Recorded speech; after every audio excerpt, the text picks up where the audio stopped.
ਕਰਦੇ ਸ਼ੁਰੂ। ਸਮੂਹ ਸਰੋਤਿਆਂ ਨੂੰ ਵਾਹਿਗੁਰੂ ਜੀ ਕਾ ਖਾਲਸਾ, ਵਾਹਿਗੁਰੂ ਜੀ ਕੀ ਫਤਿਹ।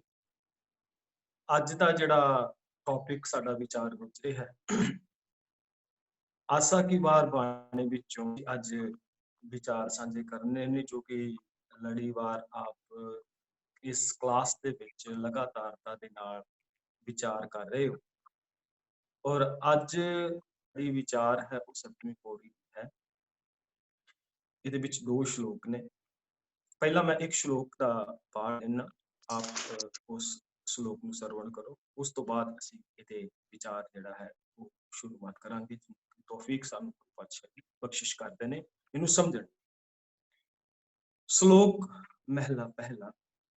ਪੁਰਖਾਂ ਬਿਰਖਾਂ ਤੀਰਥਾਂ ਤੱਟਾਂ ਮੇਖਾਂ ਖੇਤਾਂ, ਦੀਪਾਂ ਲੋਆਂ ਮੁੰਡਲਾਂ ਖੰਡਾਂ ਵਰ ਪੰਡਾ, ਜੇਰਜ ਉਤ ਭੁਜਾਂ ਖਾਣੀ ਸੇਤ ਜਾਂ, ਸੋਮਿਤ ਜਾਣੈ ਨਾਨਕਾ ਸਰਾਂ ਮੇਰਾ ਜਨਤਾ, ਨਾਨਕ ਜੰਤ ਉਪਾਇ ਸੰਭਾਲੇ ਸਭਨਾ, ਜਿੰਦ ਕਰਤੈ ਕਰਣਾ ਕੀਆ चिंता पे करनी ता, सो करता चिंता करे, जिन उपाया जग तिस जोहारी स्वस्थ तिस तिस दीवान अपंग, नानक सच्चे नाम पे क्या टिक्का क्या तक। यानी जी एक सेकंड ਲਈ ਰੁਕਿਓ ਜੀ। ਤੁਹਾਡੀ ਥੋੜਾ ਜਿਹਾ ਮੈਸੇਜ ਆਇਆ ਮੈਨੂੰ ਵੀ ਤੁਹਾਡੀ ਜਿਹੜੀ ਆਵਾਜ਼ ਹੈ ਨਾ ਥੋੜੀ ਘੱਟ ਆ ਰਹੀ ਆ ਅਜੇ ਵੀ, ਤੇ ਉਹਦੇ ਨਾਲ ਤੁਸੀਂ ਆਪਣਾ ਮਾਈਕ ਨਾ ਥੋੜਾ ਜਿਹਾ ਅੱਗੇ ਨੂੰ ਕਰ ਲਓ। ਇੱਥੇ ਮੋਹਰੇ ਜੇ ਤੁਸੀਂ ਦਾੜੀ ਦੇ ਉੱਪਰ ਰੱਖ ਲਓਗੇ ਤਾਂ ਈਵਨ ਬੈਟਰ ਹੋਊਗਾ ਮੇਰੇ ਖਿਆਲ ਦੇ ਵਿੱਚ। ਅਸੀਂ ਚਾਹੁੰਦੇ ਨਹੀਂ ਵੀ ਮਤਲਬ ਵਿੱਚੋਂ ਕੱਟ ਵੱਢ ਹੋਵੇ ਵਿੱਚੋਂ ਆਵਾਜ਼ ਦੀ, ਇਹ ਹੋ ਸਕਦਾ। ਹਾਂਜੀ ਹੁਣ ਦੇਖੋ ਜੀ, ਹੁਣ ਠੀਕ ਹੈ, ਕਿਉਂਕਿ ਮੇਰੇ ਕੋਲ ਸਿਸਟਮ ਥੋੜਾ ਜਿਹਾ ਇਦਾਂ ਹੈ ਕਿ ਮੇਰਾ ਫੋਨ ਦੇ ਵਿੱਚ ਜਿੱਦਾਂ ਦਾ ਸਿਸਟਮ ਹੈ ਉਹਦੇ ਮੁਤਾਬਕ ਹੀ ਚੱਲਣਾ ਪਏਗਾ। ਅੱਛਾ, ਨਹੀਂ ਤੁਹਾਡਾ ਜਿਹੜਾ ਮਾਈਕ ਸੀਗਾ ਨਾ ਉਹ ਜਿੰਨੀ ਮੂੰਹ ਦੇ ਲਾਗੇ ਹੋਊਗਾ ਉਨਾ ਹੀ ਜਾਨੀ ਜਿਹੜੀ ਆਵਾਜ਼ ਆ ਉਹ ਤਿੱਖੀ ਤੇ ਬੈਠ। ਹਾਂ ਬਿਲਕੁਲ, ਆ ਮੈਂ ਕਾਲਰ ਤੇ ਲਾਇਆ। ਹਾਂ ਦੀਪਿੰਦਰ ਸਿੰਘ ਜੀ, ਤੁਸੀਂ ਨਾ ਮਾਈਕ ਹੱਥ ਵਿੱਚ ਫੜ ਕੇ ਨੇੜੇ ਕਰ ਲਓ ਤੇ ਫਿਰ ਹੱਥ ਨਾਲ ਫੜ ਕੇ ਨਾ ਮੂੰਹ ਦੇ ਨੇੜੇ ਰੱਖ ਲਓ। ਹਾਂ ਏਦਾਂ ਕਰ ਲਓ, ਫਿਰ ਠੀਕ ਹੈ। ਹੁਣ ਆਵਾਜ਼ ਹਾਂਜੀ ਠੀਕ ਹੈ, ਕਰ ਲਓ ਜੀ ਹੁਣ। ਥੈਂਕ ਯੂ ਜੀ, ਸੌਰੀ ਤੁਹਾਨੂੰ ਡਿਸਟਰਬ ਕੀਤਾ। ਹਾਂਜੀ, ਇਸ ਪਾਵਨ ਸ਼ੁਭ ਦੇ ਵਿੱਚ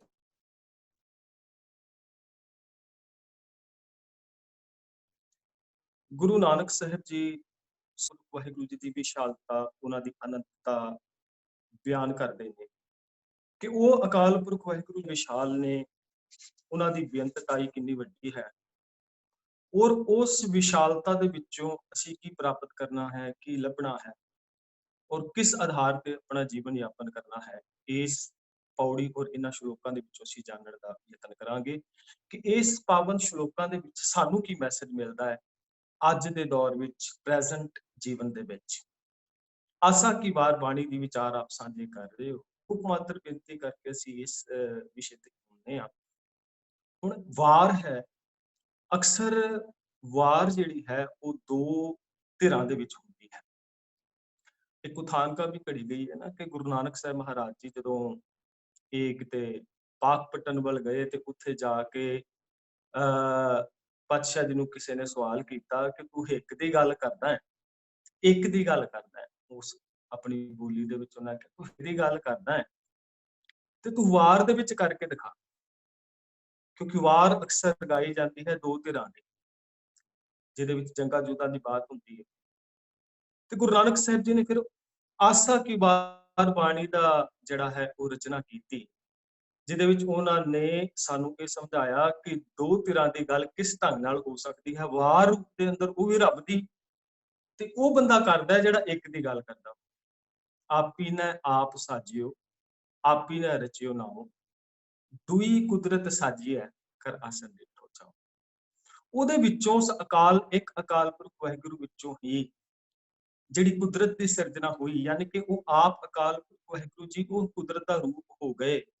ਜਿਹੜਾ ਕਰਤਾ ਪੁਰਖ ਦਾ ਸਿਧਾਂਤ ਹੈ ਕਿ ਉਹ ਆਪ ਅਕਾਲ ਪੁਰਖ ਵਾਹਿਗੁਰੂ ਜੀ ਰੱਬ ਦਾ ਰੂਪ, ਉਹ ਕੁਦਰਤ ਦਾ ਰੂਪ ਹੋ ਗਏ, ਅਮਾਤ ਸਮਾ ਗਏ, ਹੋ ਗਏ ਕੁਦਰਤ ਹੋ ਗਏ। ਉਸ ਆਸਾ ਕੀ ਵਾਰ ਬਾਣੀ ਦਾ ਇਹ ਜ਼ਿਕਰ ਉਸ ਅਕਾਲ ਪੁਰਖ, ਉਸ ਕੁਦਰਤ ਦਾ ਜ਼ਿਕਰ ਔਰ ਧਾਰਮਿਕ ਕਰਮ ਕਾਂਡਾਂ ਦੀ ਬਾਤ ਗੁਰੂ ਨਾਨਕ ਮਹਾਰਾਜ ਜੀ ਆਸਾ ਕੀ ਵਾਰ ਬਾਣੀ ਦੇ ਅੰਦਰ ਕਰਦੇ ਨੇ। ਆਓ ਇਸ ਸ਼ਲੋਕ ਦੀ ਵਿਚਾਰ ਸਾਂਝੀ ਕਰੀਏ। ਹੁਣ ਇਸ ਸ਼ਲੋਕ ਦੀ ਵਿਚਾਰ ਜਦੋਂ ਅਸੀਂ ਸਾਂਝੀ ਕਰਦੇ ਹਾਂ, ਇਸ ਨੂੰ ਜਾਣਦੇ ਹਾਂ ਕਿ ਇਸ ਸ਼ਲੋਕ ਦੇ ਅੰਦਰ ਕੀ ਗੁਰੂ ਪਾਤਸ਼ਾਹ ਜੀ ਸਾਨੂੰ ਮੈਸੇਜ ਦੇਣਾ ਚਾਹੁੰਦੇ ਨੇ।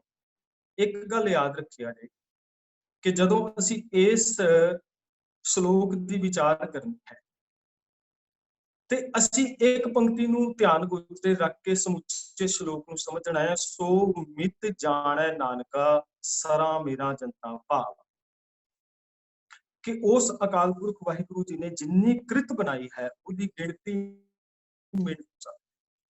ਮਿਤ ਅਕਾਲ ਪੁਰਖ ਆਪ ਜਾਣਦਾ। ਮਿਤ ਦਾ ਅਰਥ ਹੁੰਦਾ ਗਿਣਤੀ ਮਿਣਤੀ ਕਰਨੀ, ਅੰਦਾਜ਼ਾ ਲਾਉਣਾ, ਕਿੰਨੀ ਗਿਣਤੀ ਹੈ, ਕੈਲਕੂਲੇਸ਼ਨ ਕਰਨੀ। ਇਹ ਕੈਲਕੂਲੇਸ਼ਨ ਜਿਹੜੀ ਹੈ ਉਸ ਕੁਦਰਤ ਦੀ ਅਕਾਲ ਪੁਰਖ ਵਾਹਿਗੁਰੂ ਜੀ ਆਪ ਜਾਣਦੇ ਨੇ। ਅਸੀਂ ਇਸ ਕੁਦਰਤ ਦੇ ਵਿੱਚੋਂ ਉਸ ਅਕਾਲ ਪੁਰਖ ਵਾਹਿਗੁਰੂ ਜੀ ਦੀ ਬੇਅੰਤਤਾਈ ਨੂੰ ਵੇਖਣਾ ਹੈ। ਜਿਵੇਂ ਅਸੀਂ ਆਮ ਪ੍ਰਮਾਣ ਇੱਕ ਸਾਂਝਾ ਕਰਦੇ ਹੁੰਦੇ ਹਾਂ ਕਿ ਕਰਤੇ ਕੀ ਮਿਤ ਨਾ ਜਾਣੈ ਕੀਆ। ਕਰਤੇ ਕੀ ਮਿਤ, ਉਸ ਕ੍ਰੀਏਟਰ ਦੀ ਕ੍ਰੀਏਸ਼ਨ, ਉਸ ਅਕਾਲ ਪੁਰਖ ਵਾਹਿਗੁਰੂ ਜੀ ਵੱਲੋਂ ਕੀਤੀ ਹੋਈ ਕ੍ਰੀਏਸ਼ਨ ਨਾ ਜਾਣੈ ਕੀਆ।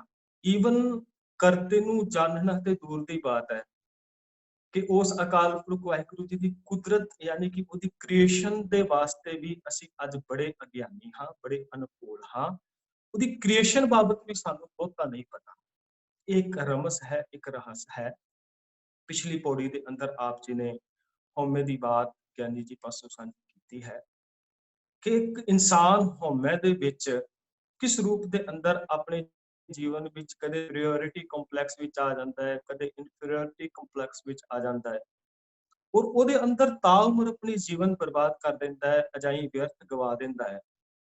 ਇਹ ਉਸ ਅਕਾਲ ਪੁਰਖ, ਉਸ ਵਿਸ਼ਾਲ ਰੱਬੀ ਸੁਰਤ ਦੇ ਨਾਲ, ਉਸ ਰੱਬੀ ਲੋਹ ਦੇ ਨਾਲ, ਉਸ ਵਿਸ਼ਾਲ ਇੱਕ એનર્ਜੀ ਦੇ ਨਾਲ ਆਪਣੇ ਆਪ ਨੂੰ ਜੋੜਨ ਦਾ ਯਤਨ ਨਹੀਂ ਕਰਦਾ। ਉਸ ਨੇਚਰ ਦੇ ਨਾਲ ਆਪਣੀ ਟਿਊਨਿੰਗ ਦਾ ਅਹਿਸਾਸ ਆਪਣੇ ਮਨ ਵਿੱਚ ਨਹੀਂ ਲੈ ਕੇ ਹੁੰਦਾ ਕਿ ਅਸੀਂ ਉਸ ਨੇਚਰ ਦੇ ਨਾਲ ਕਿਸ ਢੰਗ ਦੇ ਨਾਲ ਅਸੀਂ ਟਿਊਨ ਹੋ ਸਕਦੇ ਹਾਂ।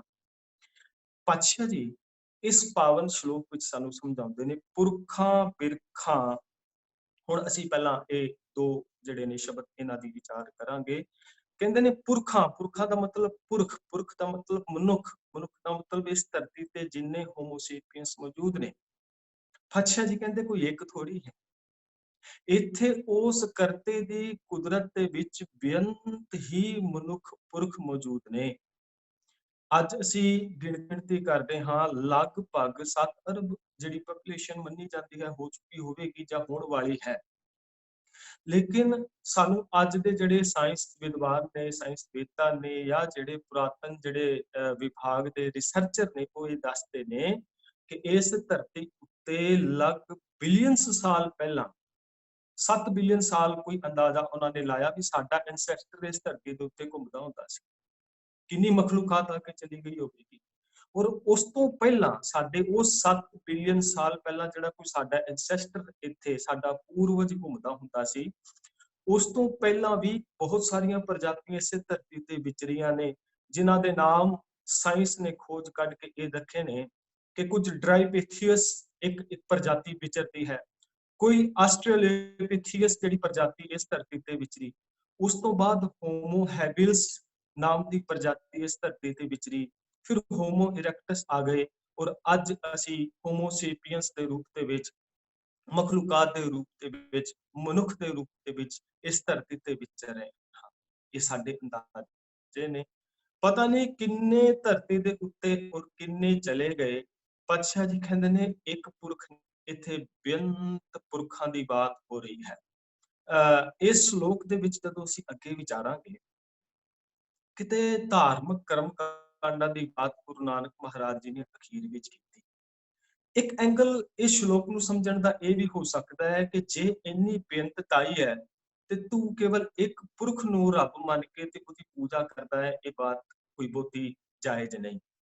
ਕਿਉਂਕਿ ਇਸੇ ਧਰਤੀ ਦੇ ਉੱਤੇ ਦੇਵ ਪੂਜਾ ਸ਼ੁਰੂ ਹੋਈ, ਇਸੇ ਧਰਤੀ ਤੇ ਮਨੁੱਖਾਂ ਨੂੰ ਦੇਵਤਾ ਬਣਾ ਦਿੱਤਾ ਗਿਆ।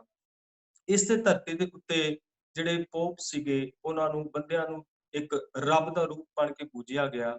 ਰਾਜਿਆਂ ਨੂੰ ਵੀ ਰੱਬ ਦਾ ਰੂਪ ਬਣ ਕੇ ਪੂਜਿਆ ਗਿਆ ਕਿ ਰਾਜਾ ਆਪਣੇ ਆਪ ਨੂੰ ਰੱਬ ਦਾ ਰੂਪ ਕਹਿੰਦਾ ਹੁੰਦਾ ਸੀ ਜਦੋਂ ਮੋਨਾਰਕੀ ਸਿਸਟਮ ਸੀਗਾ, ਰਾਜਾਸ਼ਾਹੀ ਸੀਗਾ। ਤੇ ਪਾਤਸ਼ਾਹ ਜੀ ਸਾਨੂੰ ਸਮਝਾ ਰਹੇ ਨੇ ਕਿ ਇੱਕ ਨਹੀਂ, ਬੇਅੰਤ ਹੀ ਪੁਰਖ, ਬੇਅੰਤ ਹੀ ਮਨੁੱਖ ਇਸ ਧਰਤੀ ਤੇ ਹੋਏ ਨੇ ਜਿਨ੍ਹਾਂ ਦੀ ਬੋਲੀ ਵੀ ਤੂੰ ਨਹੀਂ ਜਾਣਦਾ। ਅਸੀਂ ਹਿਸਟਰੀ ਪੜ੍ਹਦੇ ਹਾਂ, ਅਸੀਂ ਲਿਟਰੇਚਰ ਪੜ੍ਹਦੇ ਹਾਂ। ਹੜੱਪਨ ਸਿਵਲਾਈਜੇਸ਼ਨ ਬਾਰੇ ਆਪਨੇ ਸੁਣਿਆ ਹੋਵੇਗਾ। ਅੱਜ ਤੱਕ ਸਾਡੇ ਕੋਲੋਂ ਕੋਈ ਬਹੁਤਾ ਪੁਰਾਣੀ ਬਾਤ ਨਹੀਂ, ਅੱਜ ਪੂਰੀਆਂ ਖੋਜਾਂ ਹੋ ਰਹੀਆਂ ਨੇ ਉਸ ਸਿਵਲਾਈਜੇਸ਼ਨ ਦੀਆਂ। ਅੱਜ ਤੱਕ ਸਾਡੇ ਕੋਲੋਂ ਉਸ ਇਲਾਕੇ ਵਿੱਚ ਰਹਿਣ ਵਾਲੇ ਬੰਦਿਆਂ ਦੀ ਬੋਲੀ ਹੀ ਡੀਕੋਡ ਨਹੀਂ ਹੋਈ, ਕਿ ਅਸੀਂ ਉਹਨਾਂ ਦੀ ਬੋਲੀ ਨੂੰ ਡੀਕੋਡ ਨਹੀਂ ਕਰ ਪਾਏ, ਕਿਹੜੀ ਬੋਲੀ ਬੋਲਦੇ ਹੁੰਦੇ ਸਨ, ਕਿਹੜੀ ਭਾਸ਼ਾ ਵਿੱਚ ਬੋਲਦੇ ਹੁੰਦੇ ਸਨ। ਮਿਸਰ ਦੇ ਵਿੱਚ ਰਹਿਣ ਵਾਲੇ ਜਿਹੜੇ ਲੋਕ ਸਨ, ਜਿਹੜੇ ਪਿਰਾਮਿਡਸ ਤੁਸੀਂ ਬਹੁਤ ਵੱਡੇ ਵੱਡੇ ਦੇਖਦੇ ਹੋ, ਜਿਹੜੀ ਲਿਪੀ ਉੱਥੇ ਲਿਖੀ ਜਾ ਰਹੀ ਹੈ, ਅੱਜ ਬੰਦਾ ਇੰਨਾ ਹੀਣਾ ਹੈ ਕਿ ਉਸ ਲਿਪੀ ਨੂੰ ਸਮਝ ਨਹੀਂ ਪਾ ਰਿਹਾ, ਕਿਸ ਲਿਪੀ ਦੇ ਵਿੱਚ ਉਹ ਲੋਕ ਲਿਖਦੇ ਹੁੰਦੇ ਸਨ, ਉਸ ਨੂੰ ਕ੍ਰੈਕ ਨਹੀਂ ਕਰ ਪਾ ਰਿਹਾ। ਇਹ ਤੇ ਸਾਡੀ ਹੁਣ ਦੀ ਬਾਤ ਹੈ ਕਿ ਹੁਣ ਦੀਆਂ ਸਿਵਲਾਈਜੇਸ਼ਨਸ ਨੇ ਲਗਭਗ 4-4 ਕਰੋੜ ਸਾਲ ਪਹਿਲਾਂ ਦੇ ਜਿਹੜੇ ਖੋਪਰ ਲੱਭੇ ਜਾ ਰਹੇ ਨੇ ਇਸ ਧਰਤੀ ਦੇ ਵਿੱਚੋਂ, ਜਿਹਨੂੰ ਵੇਖ ਕੇ ਸਾਇੰਸ ਹੈਰਾਨ ਹੋ ਜਾਂਦੀ ਹੈ, ਕਿਉਂਕਿ ਵੱਖਰੇ ਵੱਖਰੇ ਸਿਧਾਂਤ ਇਸ ਧਰਤੀ ਦੇ ਕ੍ਰੀਏਸ਼ਨ ਦੇ ਵੀ ਆਏ ਨੇ। ਜਦੋਂ ਮੰਨਿਆ ਗਿਆ ਕਿ ਧਰਤੀ 4 ਕਰੋੜ ਸਾਲ ਪੁਰਾਣੀ ਹੈ, ਲੇਕਿਨ ਉਸ ਤੋਂ ਪੁਰਾਣੇ ਜਿਹੜੇ ਅਵਸ਼ੇਸ਼ ਫੋਸਿਲਸ ਇਸ ਧਰਤੀ ਦੇ ਉੱਤੇ ਮਿਲ ਗਏ। ਜਦੋਂ ਮੰਨਿਆ ਜਾ ਰਿਹਾ ਸੀਗਾ, ਜਿੱਥੇ ਇੰਨੀ ਅਗਿਆਨਤਾ ਦਾ ਪੱਧਰ ਸੀ ਕਿ ਲਗਭਗ 16ਵੀਂ ਸਦੀ ਦੇ ਅੰਦਰ ਆਰਚ ਬਿਸ਼ਪ ਜਿਹੜਾ ਧਾਰਮਿਕ ਆਗੂ ਸਨ, ਉਹਨਾਂ ਨੇ ਇਹ ਗੱਲ ਆਖੀ, ਉਹ ਕਹਿੰਦੇ ਵੀ ਧਰਤੀ ਦਾ ਜਿਹੜਾ ਜਨਮ ਹੋਇਆ ਹੈ 4000 ਏਡੀ ਦੇ ਵਿੱਚ ਹੋਇਆ ਹੈ, ਪੂਰੀ ਦੇ ਪੂਰੇ ਬ੍ਰਹਮੰਡ ਦੀ ਸਿਰਜਣਾ ਇਹਨਾਂ ਸਮਿਆਂ ਦੇ ਵਿੱਚ ਹੋਈ। ਐਸੀ ਅਗਿਆਨਤਾ ਦੇ ਵਿੱਚੋਂ ਇਹ ਬਾਤ ਨਿਕਲ ਕੇ ਆ ਰਹੀ ਹੈ ਤੇ ਪਾਤਸ਼ਾਹ ਜੀ ਕਹਿੰਦੇ ਨੇ ਇੱਕ ਨਹੀਂ, ਇਸ ਧਰਤੀ ਉੱਤੇ ਅਨੇਕਾਂ ਅਣਗਿਣਤ ਪੁਰਖ ਜਿਹੜੇ ਨੇ ਇਸ ਧਰਤੀ ਤੇ ਹੋਏ। ਤੂੰ ਉਸ ਕਰਤੇ ਦੀ ਕੁਦਰਤ ਨੂੰ ਵੇਖ, ਉਸ ਕੁਦਰਤ ਨੂੰ ਸਮਝ ਕੇ ਦੇਖ ਕਿ ਇਸ ਕੁਦਰਤ ਦੇ ਵਿੱਚ ਬੇਅੰਤ ਮਨੁੱਖ ਹੋਏ। ਤੂੰ ਉਸ ਕ੍ਰਿਤ ਨੂੰ ਪੂਜਾ ਉਹਦੀ ਨਾ ਕਰ, ਉਸ ਕ੍ਰਿਤ ਦੇ ਨਾਲ ਨਾ ਜੁੜ, ਉਸ ਕਰਤੇ ਨਾਲ ਜੁੜ ਜਿਨੇ ਇਹ ਸਾਰੇ ਕ੍ਰਿਤ ਨੂੰ, ਆਪਣੀ ਕ੍ਰੀਏਸ਼ਨ ਨੂੰ, ਇਹਨਾਂ ਮਨੁੱਖਾਂ ਨੂੰ ਘੜਿਆ ਹੈ, ਇਹਨਾਂ ਮਨੁੱਖਾਂ ਨੂੰ ਬਣਾਇਆ ਹੈ। ਭਾਵ ਸਾਨੂੰ ਸਖਸ਼ੀ ਪੂਜਾ ਤੋਂ ਤੋੜ ਕੇ ਅਕਾਲ ਪੁਰਖ ਵਾਹਿਗੁਰੂ ਜੀ ਦੇ ਨਾਲ ਗੁਰੂ ਨਾਨਕ ਮਹਾਰਾਜ ਜੀ ਜੋੜਨ ਦੀ ਸੂਖਮ ਬਾਤ, ਇੱਕ ਰੰਗ, ਇੱਕ ਜਿਹੜਾ ਹੋਰ ਨਜ਼ਰੀਆ ਇਸ ਸ਼ਲੋਕ ਦੇ ਅੰਦਰ ਬਖਸ਼ਿਸ਼ ਕਰਦੇ ਨੇ। ਦੂਜੀ ਗੱਲ, ਬਿਰਖਾਂ। ਪਾਤਸ਼ਾਹ ਜੀ ਦਾ ਇਹ ਪਾਵਨ ਬਚਨ ਜਦੋਂ ਮੈਂ ਪੜ੍ਹ ਰਿਹਾ ਸਾਂ, ਮੇਰੀ ਆਪਣੀ ਮੈਂ ਤੁਝ ਪੁੱਤੀ ਮੁਤਾਬਕ ਸੋਚ ਰਿਹਾ ਸਾਂ ਕਿ ਪਾਤਸ਼ਾਹ ਜੀ ਬਿਰਖਾਂ ਦੀ ਬਾਤ ਕਿਉਂ ਕਰ ਰਹੇ ਨੇ, ਕੀ ਐਸਾ ਕੀ ਕਾਰਨ ਹੈ ਕਿ ਬੇਅੰਤ ਬਿਰਖਾਂ ਦੇ ਬਾਬਤ ਮਨੁੱਖ ਨੂੰ ਜਾਣੂ ਕਰਾਇਆ ਜਾ ਰਿਹਾ, ਜਦਕਿ ਆਮ ਸਾਨੂੰ ਪਤਾ ਹੀ ਹੈ ਵੀ ਧਰਤੀ ਤੇ ਬੇਅੰਤ ਰੁੱਖ ਮੌਜੂਦ ਨੇ, ਗਿਣਤੀ ਕੀਤੀ ਨਹੀਂ ਜਾ ਸਕਦੀ। ਬਾਣੀ ਦੇ ਅੰਦਰ ਅਸੀਂ ਬੇਅੰਤ ਸਾਰੇ ਪ੍ਰਮਾਣ ਵੀ ਪੜ੍ਹ ਲੈਂਦੇ ਹਾਂ ਕਿ ਕਨ ਹਰ ਬੂੰਦ ਬਸੋਰੋ ਮਾਵਲ ਕੁਸੁਮ ਬਸੰਤ ਗ੍ਰੰਥ ਨਾ ਆਵੇ, ਗਿਣਤੀ ਨਹੀਂ ਕੀਤੀ ਜਾ ਸਕਦੀ। ਫਿਰ ਪਾਤਸ਼ਾਹ ਜੀ ਕਿਉਂ ਇਸ ਪਾਵਨ ਸ਼ਬਦ ਦੇ ਅੰਦਰ ਸਾਨੂੰ ਸਮਝਾ ਰਹੇ ਨੇ ਸ਼ਲੋਕ ਅੰਦਰ? ਗੁਰੂ ਨਾਨਕ ਮਹਾਰਾਜ ਜੀ ਸਾਨੂੰ ਸਮਝਾ ਰਹੇ ਨੇ ਵੀ ਇਸ ਧਰਤੀ ਉੱਤੇ ਬੇਅੰਤ ਪ੍ਰਕਾਰ ਦੇ ਬਿਰਖ ਮੌਜੂਦ ਨੇ, ਬਹੁਤ ਸਾਰੇ ਰੁੱਖ ਮੌਜੂਦ ਨੇ ਇਸ ਧਰਤੀ ਦੇ ਉੱਤੇ। ਔਰ ਜਦੋਂ ਤੋਂ ਧਰਤੀ ਦੇ ਉੱਤੇ ਰੁੱਖ ਹੋਂਦ ਵਿੱਚ ਆਏ, ਬੇਅੰਤ ਰੁੱਖ ਆਏ ਔਰ ਚਲੇ ਗਏ, ਪਰ ਇਸ ਤੋਂ ਸਾਨੂੰ ਕੀ ਸੇਧ ਮਿਲਦੀ ਹੈ? ਪਾਤਸ਼ਾਹ ਜੀ ਦਾ ਇਹ ਪਾਵਨ ਫਰਮਾਨ ਸਾਨੂੰ ਇੱਕ ਗਿਆਨ ਬਖਸ਼ਿਸ਼ ਇਸ ਲੈਵਲ ਦੇ ਉੱਤੇ ਵੀ ਕਰਦਾ ਹੈ ਕਿ ਬੰਦੇ ਨੇ ਕੀ ਕੀਤਾ ਕਿ ਉਹਨਾਂ ਰੁੱਖਾਂ ਦੀ ਪੂਜਾ ਕਰਨੀ ਸ਼ੁਰੂ ਕਰ ਦਿੱਤੀ। ਇਨਸਾਨ ਨੇ ਉਸ ਕਰਤੇ ਦੀ ਕ੍ਰਿਤ ਦੀ ਪੂਜਾ ਕਰਨੀ ਸ਼ੁਰੂ ਕਰ ਦਿੱਤੀ, ਰੁੱਖਾਂ ਦੀ ਪੂਜਾ ਕਰਨੀ ਸ਼ੁਰੂ ਕਰ ਦਿੱਤੀ। ਜਿਵੇਂ ਕਿ ਬੌਧ ਧਰਮ ਦੇ ਅੰਦਰ ਬੋਧੀ ਟਰੀ, ਜਿਹੜਾ ਬੋਧ ਗਇਆ ਵਿਹਾਰ ਦੇ ਵਿੱਚ ਹੈ, ਜਿੱਥੇ ਬੁੱਧ ਨੂੰ ਐਨਲਾਈਟਮੈਂਟ ਮਿਲਿਆ, ਜਿੱਥੇ ਆਪਾਂ ਕਹਿੰਦੇ ਨਾ ਕਿ ਬੁੱਧ ਐਨਲਾਈਟਮੈਂਟ ਉਹਨਾਂ ਨੂੰ ਮਿਲੀ, ਉੱਥੇ ਉਹਨਾਂ ਨੂੰ ਉਹ ਸਾਰਾ ਵਿਜ਼ਡਮ ਮਿਲਿਆ, ਗਿਆਨ ਮਿਲਿਆ। ਉਸ ਬੋਧੀ ਟਰੀ ਦੇ ਥੱਲੇ ਬੈਠ ਕੇ ਉਹਨਾਂ ਨੇ ਉਹ ਗਿਆਨ ਹਾਸਲ ਕੀਤਾ। ਉਹ ਉਸ ਰੁੱਖ ਨੂੰ ਵੀ ਪਵਿੱਤਰ ਮੰਨਿਆ ਜਾਂਦਾ ਹੈ, ਅੱਜ ਤੱਕ ਉਸ ਪਵਿੱਤਰ ਰੁੱਖ ਤੇ ਸਜਦੇ ਹੁੰਦੇ ਨੇ। ਜਦੋਂ ਅਸੀਂ ਕ੍ਰਿਸਚੀਅਨਿਟੀ ਤੇ ਜੂਡਾਇਜ਼ਮ ਦੀ ਗੱਲ ਕਰਦੇ ਹਾਂ, ਜੂਡਾਇਜ਼ਮ ਦੇ ਵਿੱਚ ਵੀ, ਕ੍ਰਿਸਚੀਅਨਿਟੀ ਦੇ ਵਿੱਚ ਵੀ ਸਾਨੂੰ ਇਹ ਚੀਜ਼ ਮਿਲਦੀ ਹੈ ਕਿ ਉਹ ਵੀ ਇੱਕ ਪਵਿੱਤਰ ਰੁੱਖ ਨੂੰ ਮੰਨਦੇ ਨੇ, ਜਿਹਦੇ ਵਿੱਚ tree of knowledge of good and evil, ਜਿਸ ਨੂੰ ਕਿਹਾ ਜਾਂਦਾ ਹੈ ਕਿ ਇੱਕ ਐਸਾ ਰੁੱਖ ਹੈ ਜਿਹੜਾ ਗਿਆਨ ਦਾ ਹੈ, ਜਿਹੜਾ ਉਹ ਚੰਗਿਆਈ ਵੀ ਦਿੰਦਾ ਹੈ ਤੇ ਜਿਹਦੇ ਅੰਦਰ ਈਵਿਲ ਵੀ ਹੈ। ਇਹ ਜਿਹੜਾ ਕਨਸੈਪਟ ਹੈ ਕ੍ਰਿਸਚੀਅਨਿਟੀ ਦੇ ਵਿੱਚ ਵੀ ਤੁਰਿਆ ਆ ਰਿਹਾ ਹੈ। ਜਦੋਂ ਅਸੀਂ ਆਪਣੇ ਇੰਡੀਆ ਦੇ ਵੱਲ ਝਾਤ ਮਾਰਦੇ ਹਾਂ ਤੇ ਉਸ ਹਿੰਦੁਸਤਾਨ ਦੀ ਧਰਤੀ ਦੇ ਉੱਤੇ ਵੀ ਸਾਨੂੰ ਬਹੁਤ ਸਾਰੇ ਰੁੱਖ ਜਿਹੜੇ ਨੇ ਉਹ ਮਿਲ ਜਾਂਦੇ ਨੇ ਜਿਨ੍ਹਾਂ ਨੂੰ ਪੂਜਿਆ ਜਾਂਦਾ ਹੈ, ਜਿਵੇਂ ਕਿ ਪਿੱਪਲ ਦੀ ਪੂਜਾ ਕੀਤੀ ਜਾਂਦੀ ਹੈ। ਡਾਰਵਿਨ ਇੱਕ ਵਾਰੀ ਸਾਊਥ ਅਮਰੀਕਾ ਗਿਆ, ਉੱਥੇ ਉਸਨੇ ਇੱਕ ਰੁੱਖ ਲੱਭਿਆ ਸੀ, ਜਿਸ ਰੁੱਖ ਦੇ ਸਾਹਮਣੇ ਉੱਥੋਂ ਦਾ ਇੱਕ ਕਬੀਲਾ, ਉੱਥੋਂ ਦਾ ਇੱਕ ਟ੍ਰਾਈਬ ਸਿਜਦੇ ਕਰਦਾ ਸੀਗਾ। ਨਾ ਉਸਨੂੰ ਡਿਵਾਈਨ ਮੰਨਦਾ ਸੀ, ਨਾ ਕੇਵਲ ਉਸਨੂੰ ਪਵਿੱਤਰ ਮੰਨਦਾ ਸੀ, ਉਹਨੂੰ ਸਿਜਦਾ ਕਰਦਾ ਸੀ, ਉਹਨੂੰ ਰੱਬ ਮੰਨਦਾ ਸੀਗਾ, ਸਗੋਂ ਉਸ ਰੁੱਖ ਦੇ ਸਾਹਮਣੇ ਉਹ ਆਪਣੇ ਵੱਲੋਂ ਸ਼ਿਕਾਰ ਕੀਤਾ ਹੋਇਆ ਮੀਟ ਲੈ ਕੇ ਆਉਂਦੇ ਸੀ, ਉਹ ਚੜਾਉਂਦੇ ਸੀਗੇ, ਉਹਦੀ ਪੂਜਾ ਅਰਚਨਾ ਕਰਦੇ ਸੀ, ਆਪਣੇ ਵੱਲੋਂ ਬਣਾਏ ਹੋਏ ਪਕਵਾਨ ਚੜਾਉਂਦੇ ਸੀਗੇ, ਤੋਹਫੇ ਦਿੰਦੇ ਸੀ ਉਸ ਰੁੱਖ ਨੂੰ। ਇੱਥੋਂ ਤੱਕ ਕਿ ਘੋੜੇ ਦੀ ਬਲੀ ਵੀ ਉਸ ਰੁੱਖ ਦੇ ਸਾਹਮਣੇ ਦਿੱਤੀ ਜਾਂਦੀ ਸੀ, ਤਾਂ ਕਿ ਰੁੱਖ ਖੁਸ਼ ਹੋਵੇ ਔਰ ਸਾਡੇ ਤੇ ਇਹ ਮਹਿਰਮਤ ਕਰਕੇ ਰੱਖੇ, ਸਾਡੇ ਜੀਵਨ ਵਿੱਚ ਕਦੇ ਵੀ ਦੁੱਖ ਨਾ ਆਵੇ। ਐਸੀ ਸੋਚ ਜਿਹੜੀ ਹੈ ਉਸ ਕਬੀਲੇ ਦੀ ਬਣੀ ਹੋਈ ਸੀ। ਡਾਰਵਿਨ ਇਸ ਗੱਲ ਦਾ ਜ਼ਿਕਰ ਆਪਣੀ ਕਿਤਾਬ ਦੇ ਵਿੱਚ ਕਰਦਾ ਹੈ। ਭਾਵ ਕੀ ਹੈ ਕਿ ਇਹ ਜਿਹੜਾ ਰੁੱਖਾਂ ਨੂੰ ਪੂਜਣਾ ਹੈ, ਇਹ ਵੀ ਸਾਡੇ ਪਿੱਛੋਂ ਪਿਛੋਕੜ ਦੇ ਵਿੱਚੋਂ ਬੜੇ ਸਾਡੇ ਪਾਸਟ ਵਿੱਚੋਂ ਨਿਕਲ ਕੇ ਆ ਰਿਹਾ ਹੈ। ਤੁਸੀਂ ਇੱਕ ਵਿਦਵਾਨ ਸੱਜਣ ਨੂੰ ਦਾ ਨਾਮ ਸੁਣਿਆ ਹੋਣਾ, ਜਿਹੜਾ ਸੋਸ਼ੀਓਲੋਜਿਸਟ ਹੈ, ਜਿਸਨੇ ਕਾਫੀ ਖੋਜ ਕੀਤੀ, ਪਿੱਛੇ ਦੇ ਉਹਦੇ ਕੁਝ ਲੇਖ ਵੀ ਆਏ ਸਨ, ਜਿਹਨੂੰ ਐਮਿਲੀ ਦੁਰਖਾਈਮ ਕਿਹਾ ਜਾਂਦਾ ਹੈ।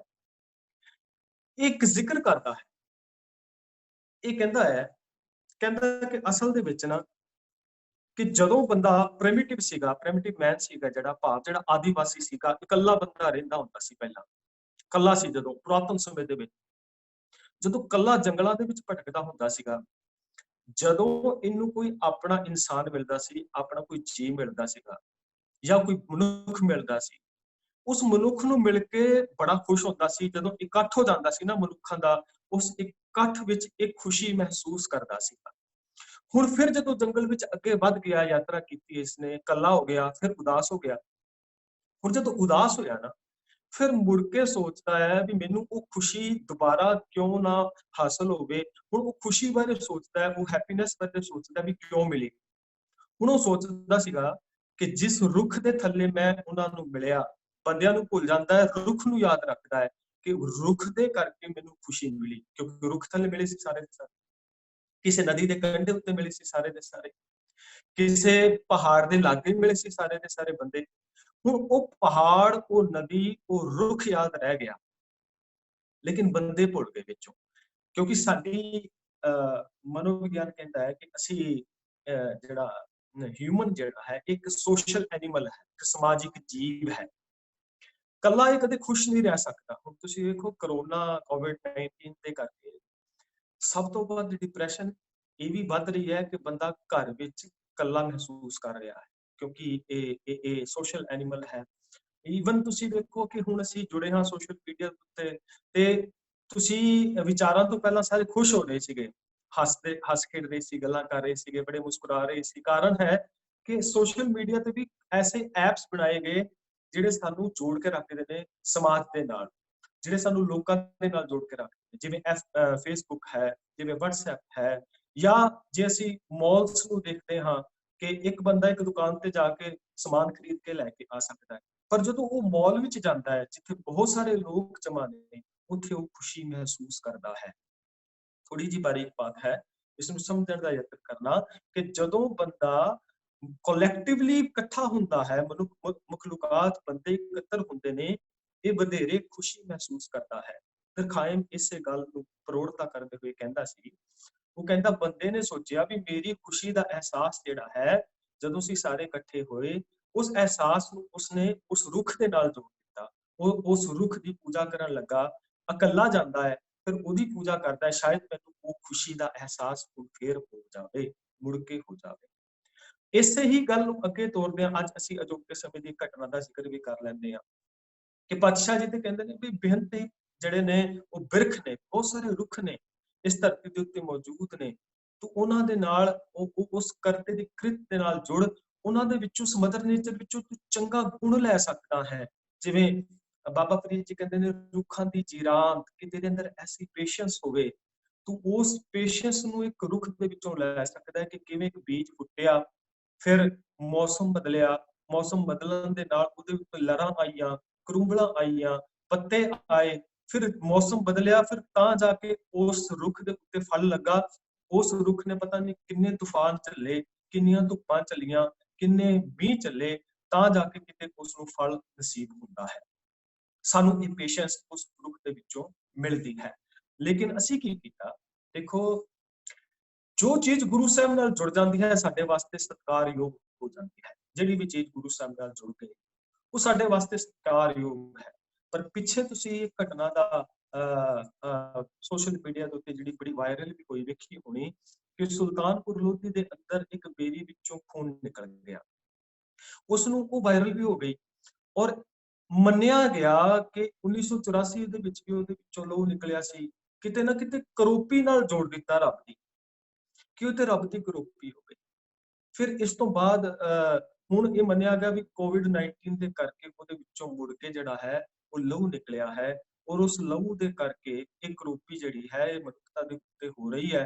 ਇੱਕ ਇੰਡੀਕੇਸ਼ਨ ਸਾਨੂੰ ਉਹਦੇ ਵਿੱਚੋਂ ਮਿਲ ਰਹੀ ਹੈ, ਉਸ ਬੇਰੀ ਵਿੱਚੋਂ ਮਿਲ ਰਹੀ ਹੈ। ਵੈਸੇ ਤੇ ਗਿਆਨੀ ਜੀ ਨੇ ਉੱਥੋਂ ਦੇ ਉਸ ਗੱਲ ਨੂੰ ਸਪਸ਼ਟ ਕਰ ਦਿੱਤੀ ਸੀ, ਪਰ ਫਿਰ ਵੀ ਬਹੁਤਾਇਤ ਰੂਪ ਦੇ ਅੰਦਰ ਹਲੇ ਵੀ ਅਗਿਆਨਤਾ ਸਾਨੂੰ ਦਿਸਣ ਨੂੰ ਮਿਲੀ ਕਿ ਸੋਸ਼ਲ ਮੀਡੀਆ ਦੇ ਉੱਤੇ ਅਸੀਂ ਬਹੁਤ ਸਾਰੇ ਐਸੇ ਕਮੈਂਟ ਵੇਖੇ ਜਿਹਦੇ ਵਿੱਚ ਇਹ ਕਿਹਾ ਗਿਆ ਕਿ ਇਹਨੂੰ ਜਿੱਥੇ ਇਹ ਗੱਲ ਆਖੀ ਜਾ ਰਹੀ ਕਿ ਸਰੂਪਾ ਬੰਨਿਆ ਜਾਵੇ ਜਾਂ ਇਹ ਕਰੋਪੀ ਹੈ ਜਾਂ ਇਹ ਗੁਰੂ ਨਾਨਕ ਮਹਾਰਾਜ ਜੀ ਦਾ ਜਿਹੜਾ ਹੈ ਇਹ ਕਰੋਪੀ ਸਾਡੇ ਉੱਤੇ ਹੋ ਰਹੀ ਹੈ, ਐਸਾ ਕੁਝ ਨਹੀਂ ਸੀ। ਜਦੋਂ ਅਸੀਂ ਰੁੱਖਾਂ ਦੀ ਜਿਹੜੀ ਬੋਟਨੀ ਦੀ ਸਟੱਡੀ ਕਰਦੇ ਹਾਂ, ਬੋਟੈਨੀਕਲ ਰਿਸਰਚ ਇੰਸਟੀਚਿਊਟ ਟੈਕਸਸ ਨੇ ਇੱਕ ਲੇਖ ਛਾਪਿਆ ਸੀਗਾ ਜਿਹਦੇ ਵਿੱਚ ਇਹ ਦੱਸਿਆ ਗਿਆ ਕਿ ਅਸਲ ਵਿੱਚ ਇਹ ਐਸੇ ਰੁੱਖ ਤੁਹਾਨੂੰ ਪੂਰੇ ਵਰਲਡ ਦੇ ਵਿੱਚ ਮਿਲ ਜਾਂਦੇ ਨੇ। ਇਹ ਜਿਹੜਾ ਇੱਕ ਇਹਦੀ ਸਪੀਸੀਜ਼ ਹੈ ਜਿਹੜੀ ਤੁਸੀਂ ਸੁਲਤਾਨਪੁਰ ਲੋਧੀ ਦੇਖਦੇ ਹੋ, ਬੜਾ ਦੁਰਲਭ ਪੇੜ ਹੋਏਗਾ ਇਹ, ਬੜਾ ਦੁਰਲਭ, ਬੜਾ ਰੁੱਖ ਦੁਰਲਭ ਹੈ, ਇਸਨੂੰ ਸਾਂਭਣ ਦੀ ਲੋੜ ਹੈ, ਦੁਰਲਭ ਰੁੱਖ ਹੈ। ਲੇਕਿਨ ਇਹਦਾ ਜਿਹੜਾ ਮੂਲ ਹੈ, ਇਹਦਾ ਉਹ ਉਸਨੂੰ ਕਿਹਾ ਜਾਂਦਾ ਹੈ ਕਿ ਜਿਹੜਾ ਇਹਦਾ ਮੂਲ ਹੈ ਉਹ ਕੀ ਹੈ, ਉਹ ਅਸਲ ਦੇ ਵਿੱਚ ਡਰੈਸੀਨਾ ਕੰਬੋਡੀਆ ਨਾਮ ਦਾ ਰੁੱਖ ਹੈ। ਡਰੈਸੀਨਾ ਕੰਬੋਡੀਆ ਮੂਲ ਰੁੱਖ ਹੈ, ਡਰੈਸੀਨਾ ਕੰਬੋਡੀਆ ਇਹਦਾ ਜਿਹੜਾ ਨੇਮ ਹੈ। ਫਿਰ ਇਹਦੇ ਅੱਗੇ ਸਪੀਸੀਜ਼ ਬਣੇ, ਜਿੱਦਾਂ ਕਿ ਬਿੱਲੀ ਤੋਂ ਕਿਹਾ ਜਾਂਦਾ ਵੀ ਸ਼ੇਰ ਬਣਿਆ, ਬਿੱਲੀ ਤੋਂ ਕਿਹਾ ਜਾਂਦਾ ਵੀ ਚੀਤਾ ਬਣਿਆ, ਮੇਨ ਬਿੱਲੀ ਨੂੰ ਮੰਨਿਆ ਜਾਂਦਾ। ਇਸੇ ਤਰ੍ਹਾਂ ਇੱਕ ਮੇਨ ਰੁੱਖ ਹੈ ਜਿਹਦੇ ਵਿੱਚੋਂ ਵੱਖਰੇ ਵੱਖਰੇ ਇਹ ਰੁੱਖ ਜਿਹੜੇ ਨੇ ਉਹ ਬਣੇ, ਇਹਨਾਂ ਦੀ ਸਪੀਸੀਜ਼ ਤਿਆਰ ਹੋ ਗਈ। ਇਹ ਰੁੱਖ ਕੇਵਲ ਪੰਜਾਬ ਦੇ ਵਿੱਚ ਨਹੀਂ ਮਿਲਦਾ, ਇਹ ਤੁਹਾਨੂੰ ਬਿਹਾਰ ਦੇ ਵਿੱਚ ਵੀ ਮਿਲਦਾ ਹੈ, ਇਹ ਰੁੱਖ ਮਹਾਰਾਸ਼ਟਰ ਦੇ ਅੰਦਰ ਵੀ ਮਿਲਦਾ ਹੈ। ਐਸਾ ਹੀ ਰੁੱਖ ਉੜੀਸਾ ਦੇ ਵਿੱਚ ਵੀ ਪਾਇਆ ਜਾਂਦਾ ਹੈ। ਇਸ ਨੂੰ ਐਂਸ਼ੀਅੰਟ ਸਮੇਂ ਦੇ ਵਿੱਚ ਮੰਨਿਆ ਜਾਂਦਾ ਸੀ ਕਿ ਜਿਹੜਾ ਇਹ ਜਿਹਨੂੰ ਅਸੀਂ ਕਹਿੰਦੇ ਨੇ ਕਿ ਬਲੱਡ ਨਿਕਲਿਆ ਹੈ, ਅਸਲ ਦੇ ਵਿੱਚ ਇਹ ਰੇਸਿਨ ਹੁੰਦਾ ਹੈ। ਰੇਸਿਨ ਇਸ ਨੂੰ ਕਿਹਾ ਜਾਂਦਾ ਹੈ, ਇੱਕ ਐਸਾ ਤਰਲ ਪਦਾਰਥ ਜਦੋਂ ਉਸ ਰੁੱਖ ਵਿੱਚੋਂ ਨਿਕਲਦਾ ਹੈ ਔਰ ਉਸ ਰੁੱਖ ਵਿੱਚੋਂ ਨਿਕਲਣ ਦੇ ਕਰਕੇ ਜਦੋਂ ਆਕਸੀਜਨ ਦੇ ਨਾਲ ਉਹਦਾ ਮਿਲਾਪ ਹੁੰਦਾ ਹੈ ਤਾਂ ਉਹਦਾ ਐਸਾ ਰੰਗ ਲੈ ਲੈਂਦਾ ਹੈ। ਪਰ ਇਹ ਜਿਹੜਾ ਰੇਸਿਨ ਹੈ, ਇਹ ਜਿਹੜਾ ਰਸ ਹੈ, ਇਹ ਮੈਡੀਸਨ ਦੇ ਤੌਰ ਤੇ ਯੂਜ਼ ਹੁੰਦਾ ਸੀਗਾ, ਇਹ ਬਾਡੀ ਆਇਲ ਦੇ ਤੌਰ ਤੇ ਲਾਇਆ ਜਾਂਦਾ ਸੀ, ਵਾਰਨਿਸ਼ ਦੇ ਵਿੱਚ ਇਹਦਾ ਯੂਜ਼ ਹੁੰਦਾ ਸੀਗਾ। ਸੋ ਗੁਰੂ ਪਾਤਸ਼ਾਹ ਜੀ ਨੇ ਸਾਨੂੰ ਸਮਝਾਇਆ ਕਿ ਸੱਜਣਾ ਇੱਕ ਰੁੱਖ ਦੇ ਨਾਲ ਜੁੜੇਗਾ ਤੇ ਕਿਤੇ ਟਪਲਾ ਨਾ ਖਾ ਜਾਈਂ, ਇਸ ਧਰਤੀ ਦੇ ਉੱਤੇ ਬੇਅੰਤ ਰੁੱਖ ਮੌਜੂਦ ਨੇ। ਸਿਕੋਈਆ ਇੱਕ ਨਾਮ ਦਾ ਰੁੱਖ ਧਰਤੀ ਦੇ ਉੱਤੇ ਪਾਇਆ ਜਾਂਦਾ, 3000 ਸਾਲ ਪੁਰਾਣਾ ਰੁੱਖ ਮੌਜੂਦ ਹੈ ਧਰਤੀ ਦੇ ਉੱਤੇ। 3000 ਸਾਲ ਪੁਰਾਣੇ ਰੁੱਖ ਧਰਤੀ ਦੇ ਉੱਤੇ ਮੌਜੂਦ ਨੇ ਤੇ ਪਾਤਸ਼ਾਹ ਜੀ ਸਾਨੂੰ ਸਮਝਾ ਰਹੇ ਨੇ ਕਿ ਤੂੰ ਉਸ ਰੁੱਖ ਦੇ ਵਿੱਚੋਂ ਨਾ ਪੇਸ਼ੈਂਸ ਸਿੱਖਣੀ ਹੈ, ਤੂੰ ਅੰਧ ਵਿਸ਼ਵਾਸ ਦੇ ਨਾਲ ਨਹੀਂ ਜੁੜਨਾ, ਕਿਉਂਕਿ ਇਸ ਧਰਤੀ ਉੱਤੇ ਬੇਅੰਤ ਹੀ ਰੁੱਖ ਜਿਹੜੇ ਨੇ ਉਹ ਮੌਜੂਦ ਨੇ। ਇੱਕ ਘਟਨਾ ਦਾ ਜ਼ਿਕਰ ਮੈਂ ਤੁਹਾਡੇ ਨਾਲ ਹੋਰ ਕਰਨਾ ਚਾਹਾਂਗਾ, ਸੱਚੀ ਘਟਨਾ ਹੈ। ਪਟਿਆਲੇ ਦੇ ਵਿੱਚ ਘਟਨਾ ਵਾਪਰੀ, ਸਾਡੇ ਬਹੁਤ ਵੱਡੇ ਵਿਦਵਾਨ ਡਾਕਟਰ ਸੱਜਣ ਨੇ, ਉਹਨਾਂ ਨੇ ਇਸ ਘਟਨਾ ਦਾ ਜ਼ਿਕਰ ਵੀ ਕੀਤਾ। ਉਹ ਡਾਕਟਰ ਸੀਗੇ, ਲੇਡੀ ਡਾਕਟਰ ਨੇ, ਤੇ ਕਹਿੰਦੇ ਵੀ ਮੇਰੇ ਕੋਲ ਮਰੀਜ਼ ਆਈ ਇੱਕ, ਔਰ ਉਹ ਮਰੀਜ਼ ਜਦੋਂ ਮੇਰੇ ਕੋਲ ਆਈ ਤੇ ਆ ਕੇ ਦੱਸਦੇ ਨੇ ਵੀ ਉਹ ਜਣੇਪਾ ਹੋਣ ਵਾਲਾ ਹੈ ਤੇ ਨਾਲ ਸੱਸ ਹੈ, ਤੇ ਸੱਸ ਦੀ ਇਹ ਚਾਹਤ ਹੈ ਕਿ ਮੇਰੇ ਘਰ ਪੋਤਰਾ ਹੋਵੇ। ਤੇ ਉਹ ਕਹਿੰਦੇ ਵੀ ਚਲੋ, ਮੈਂ ਉਹਨਾਂ ਨੂੰ ਕਿਹਾ ਤੁਸੀਂ ਵੇਟ ਕਰੋ, ਥੋੜੀ ਦੇਰ ਬਾਅਦ ਮੈਂ ਚੈੱਕਅਪ ਕਰਦੀ ਹਾਂ। ਤੇ ਕਹਿੰਦੇ ਜਦੋਂ ਬਾਹਰ ਜਾ ਕੇ ਉਹਨਾਂ ਨੇ ਵੇਟ ਕੀਤੀ ਤੇ ਇੱਕ ਰੁੱਖ ਦੇ ਥੱਲੇ ਬਹਿ ਗਈ, ਪਿੱਪਲ ਦਾ ਰੁੱਖ ਸੀਗਾ, ਤੇ ਰੁੱਖ ਥੱਲੇ ਬੈਠੇ ਤੇ ਉੱਤੋਂ ਕਾਂ ਨੇ ਵਿੱਠ ਕਰ ਦਿੱਤੀ। ਕਾਂ ਨੇ ਵਿੱਠ ਕੀਤੀ ਤੇ ਨੂੰਹ ਦੇ ਸਿਰ ਤੇ ਪੈ ਗਈ। ਸੱਸ ਨਾਲ ਬੈਠੀ ਹੈ, ਹੁਣ ਸੱਸ ਕਹਿੰਦੀ ਲੈ ਵੀ ਅਪਸ਼ਗਨੀ ਹੋ ਗਈ, ਕਿਉਂਕਿ ਕਾਂ ਨੂੰ ਅਪਸ਼ਗਨ ਦਾ ਪ੍ਰਤੀਕ ਮੰਨਿਆ ਜਾਂਦਾ ਹੈ। ਉਹ ਕਹਿੰਦੇ ਵੀ ਅਪਸ਼ਗਨੀ ਹੋ ਗਈ, ਹੁਣ ਇਹ ਜਿਹੜਾ ਬੱਚਾ ਹੋਏਗਾ ਉਹ ਬੇਟਾ ਨਹੀਂ ਹੋ ਸਕਦਾ, ਉਹ ਬੇਟੀ ਹੋਏਗੀ, ਕਿਉਂਕਿ ਤਰਾਸਦੀ ਹੈ ਨਾ ਸਾਡੀ। ਅੱਜ ਵੀ ਅਸੀਂ ਐਸੀ ਸੋਚ ਰੱਖ ਰਹੇ ਹਾਂ, ਅੱਜ ਵੀ ਅਸੀਂ ਐਸੇ ਸੋ ਕਾਲਡ ਐਜੂਕੇਟਿਡ ਸਮਾਜ ਵਿੱਚ ਜੀ ਰਹੇ ਹਾਂ ਜਿੱਥੇ ਸਾਡੀ ਚਾਹਤਾਂ ਐਸੀਆਂ ਨੇ। ਸੋ ਡਾਕਟਰ ਕੋਲ ਨੂੰਹ ਰਾਣੀ ਗਈ ਤੇ ਆਪਣੀ व्यथा ਦੱਸੀ ਵੀ ਮੈਨੂੰ ਤੇ ਤਾਨੇ ਮੇਨੇ ਬੜੇ ਪੈ ਰਹੇ ਨੇ ਵੀ ਅਪਸ਼ਗਨ ਹੋ ਗਿਆ, ਤੂੰ ਕੁੜੀ ਨੂੰ ਜਨਮ ਦੇਣਾ ਹੈ, ਵੀ ਇਹਨੂੰ ਸਮਝਾਓ। ਤੇ ਡਾਕਟਰ ਨੇ ਸਮਝਾਇਆ ਵੀ ਰੁੱਖ ਦੇ ਨਾਲ, ਰੁੱਖ ਦੇ ਉੱਤੇ ਬੈਠੇ ਹੋਏ ਕਿਸੇ ਕਾਂ ਦੇ ਨਾਲ, ਕਿਸੇ ਜਾਨਵਰ ਦੇ ਨਾਲ ਭਰੂਣ ਦਾ ਜਿਹੜਾ 8 ਮਹੀਨੇ ਦਾ ਜਿਹੜਾ ਪੀਰੀਅਡ ਹੈ ਉਹ ਚੇਂਜ ਨਹੀਂ ਹੋ ਸਕਦਾ, ਏਦਾਂ ਨਹੀਂ ਹੋ ਸਕਦਾ। ਉਹ ਕਹਿੰਦੇ ਵੀ ਤੂੰ ਕੀ ਜਾਣੇ, 2 ਕਿਤਾਬਾਂ ਪੜ੍ਹ ਕੇ ਤੂੰ ਮੈਨੂੰ ਸਿਖਾ ਰਹੀ ਹੈ ਤੇ ਅਪਸ਼ਗਨ ਹੋ ਗਈ। ਖੈਰ ਕਹਿੰਦੇ ਕਿ ਬੱਚਾ ਹੋਇਆ ਤੇ ਕੁਦਰਤ ਦਾ ਪਾਣਾ ਇਹ ਵਾਪਰਿਆ ਵੀ ਬੇਟਾ ਹੋ ਗਿਆ। ਹੁਣ ਉਹ ਡਾਕਟਰ ਲਿਖਦੀ ਹੈ, ਕਹਿੰਦੀ ਵੀ ਮੇਰੇ ਮਨ ਵਿੱਚ ਇੱਕ ਗੱਲ ਆਈ ਕਿ ਚਲੋ ਮੈਂ ਇੱਕ ਪਰਿਵਾਰ ਦਾ ਵਹਿਮ ਭਰਮ, ਇੱਕ ਬੀਬੀ ਦਾ ਵਹਿਮ ਤੇ ਮੈਂ ਦੂਰ ਕਰ ਦਾਂਗੀ। ਚਲੋ ਬੱਚਾ ਹੋ ਗਿਆ ਤੇ ਬੇਟਾ ਹੋ ਗਿਆ, ਵੀ ਰੁੱਖ ਨੇ ਔਰ ਉਸ ਕਾਂ ਦੀ ਵਿੱਥ ਨੇ ਉਹਦੇ ਉੱਤੇ ਕੋਈ ਅਸਰ ਨਹੀਂ ਪਾਇਆ। ਕਹਿੰਦੇ ਵੀ ਉਹ ਬੀਬੀ ਆਈ ਬੜੀ ਖੁਸ਼, ਉਹਦੇ ਹੱਥ 'ਚ ਪੋਤਰਾ ਫੜਾਇਆ ਡਾਕਟਰ ਨੇ, ਤੇ ਡਾਕਟਰ ਕਹਿਣ ਲੱਗੇ ਵੀ ਹੁਣ ਤੇ ਮਾਤਾ ਖੁਸ਼ ਹੈ ਨਾ, ਹੁਣ ਤੇ ਵਹਿਮ ਨਹੀਂ ਕਰੇਗੀ, ਹੁਣ ਉਸ ਰੁੱਖ ਦਾ ਕੋਈ ਅਸਰ ਨਹੀਂ ਨਾ, ਉਸ ਕਾਂ ਦਾ ਕੋਈ ਅਸਰ ਨਹੀਂ। ਤੇ ਉਹ ਸੱਸ ਜਿਹੜੀ ਸੀਗੀ ਉਹ ਕਹਿਣ ਲੱਗੀ, ਕਹਿੰਦੀ ਲੈ ਅਸਰ ਕਿਉਂ ਨਹੀਂ, ਅਸਰ ਹੀ ਹੋਇਆ ਤਾਂ ਹੀ ਬੇਟਾ ਹੋਇਆ। ਕਹਿੰਦੀ ਹੁਣ ਜਦੋਂ ਦੂਜੀ ਨੂੰਹ ਦੇ ਘਰ ਬੱਚਾ ਹੋਣ ਵਾਲਾ ਹੋਏਗਾ, ਉਸੇ ਰੁੱਖ ਦੇ ਥੱਲੇ ਉਦੋਂ ਤੱਕ ਬਿਠਾਣਾ ਜਦੋਂ ਤੱਕ ਕਾਂ ਵਿੱਠ ਨਹੀਂ ਕਰਦਾ, ਤਾਂ ਕਿ ਬੇਟਾ ਨਾ ਹੋਏ। ਇੱਕ ਨਵੀਂ ਬਿਰਤ ਚੱਲ। ਹੁਣ ਇਹ ਐਸਾ ਅੰਧ ਵਿਸ਼ਵਾਸ ਜਿਹੜਾ ਹੈ, ਇਸ ਢੰਗ ਦੇ ਨਾਲ ਅੰਧ ਵਿਸ਼ਵਾਸ ਜਿਹੜੇ ਨੇ ਇਹ ਜੁੜਦੇ ਸ਼ੁਰੂ ਹੋ ਗਏ। ਪਰ ਪਾਤਸ਼ਾਹ ਜੀ ਕਹਿੰਦੇ ਲੈਣਾ ਤੇ ਤੂੰ ਉਹਦੇ ਵਿੱਚੋਂ, ਸਰੁੱਖ ਵਿੱਚੋਂ ਗੁਣ ਸੀਗਾ, ਪੇਸ਼ੈਂਸ ਲੈਣਾ ਸੀਗਾ, ਉਹ ਪੇਸ਼ੈਂਸ ਲਿਆ ਨਹੀਂ, ਤੂੰ ਇੱਥੇ ਸਟਕ ਹੋ ਕੇ ਰਹਿ ਗਿਆ। ਸੋ ਪਾਤਸ਼ਾਹ ਜੀ ਕਹਿੰਦੇ ਨੇ ਕਿ ਪੁਰਖਾਂ ਬਿਰਖਾਂ ਤੀਰਥਾਂ ਤੱਟਾਂ ਮੇਘਾਂ ਖੇਤਾਂ, ਕਹਿੰਦੇ ਨੇ ਵੀ ਪੁਰਖ ਬਿਰਖ ਔਰ ਤੀਰਥ, ਇੱਥੇ ਇੱਕ ਨਹੀਂ ਬੇਅੰਤ ਪ੍ਰਕਾਰ ਦੇ ਤੀਰਥ ਇਸ ਧਰਤੀ ਦੇ ਉੱਤੇ ਮੌਜੂਦ ਨੇ। 68 ਤੀਰਥਾਂ ਦਾ ਦੇਸ਼ ਤੇ ਅਸੀਂ ਆਪਣੇ ਇੰਡੀਆ ਦੇ ਵਿੱਚ ਹੀ ਦੇਖਦੇ ਨੇ, ਤੇ ਬਹੁਤ ਸਾਰੇ ਤੀਰਥ ਇਸ ਪੂਰੇ ਵਰਲਡ ਦੇ ਅੰਦਰ ਮੌਜੂਦ ਨੇ। ਪਾਤਸ਼ਾਹ ਜੀ ਸਾਨੂੰ ਸਮਝਾਉਂਦੇ ਨੇ ਕਿ ਅਸੀਂ ਇਹਨਾਂ ਬੇਅੰਤ ਤੀਰਥਾਂ ਦੇ ਨਾਲ ਨਹੀਂ ਜੁੜਨਾ, ਅਸੀਂ ਉਹਨਾਂ ਬੇਅੰਤ ਤੀਰਥਾਂ ਦਾ ਸਤਿਕਾਰ ਕਰਨਾ ਹੈ, ਪਰ ਉਸ ਅਕਾਲ ਪੁਰਖ ਵਾਹਿਗੁਰੂ ਜੀ ਦੇ ਨਾਲ ਜੁੜਨਾ ਹੈ, ਜਿਸ ਅਕਾਲ ਪੁਰਖ ਵਾਹਿਗੁਰੂ ਜੀ ਦੀ ਇਬਾਦਤ ਕਰਨ ਦੇ ਵਾਸਤੇ ਇਹਨਾਂ ਤੀਰਥਾਂ ਦਾ ਅਸੀਂ ਰਟਨ ਕਰਦੇ ਹਾਂ। ਤੀਰਥ ਨਾ ਬਣ ਜਾਓ, ਤੀਰਥ ਨਾਮ ਹੈ, ਤੀਰਥ ਸ਼ਬਦ ਵਿਚਾਰ ਅੰਤਰ ਗਿਆਨ ਹੈ, ਸਤਿਗੁਰ ਤੀਰਥ ਜਾਣੀਐ 68 ਤੀਰਥ ਸ਼ਰਣੀ ਆਏ।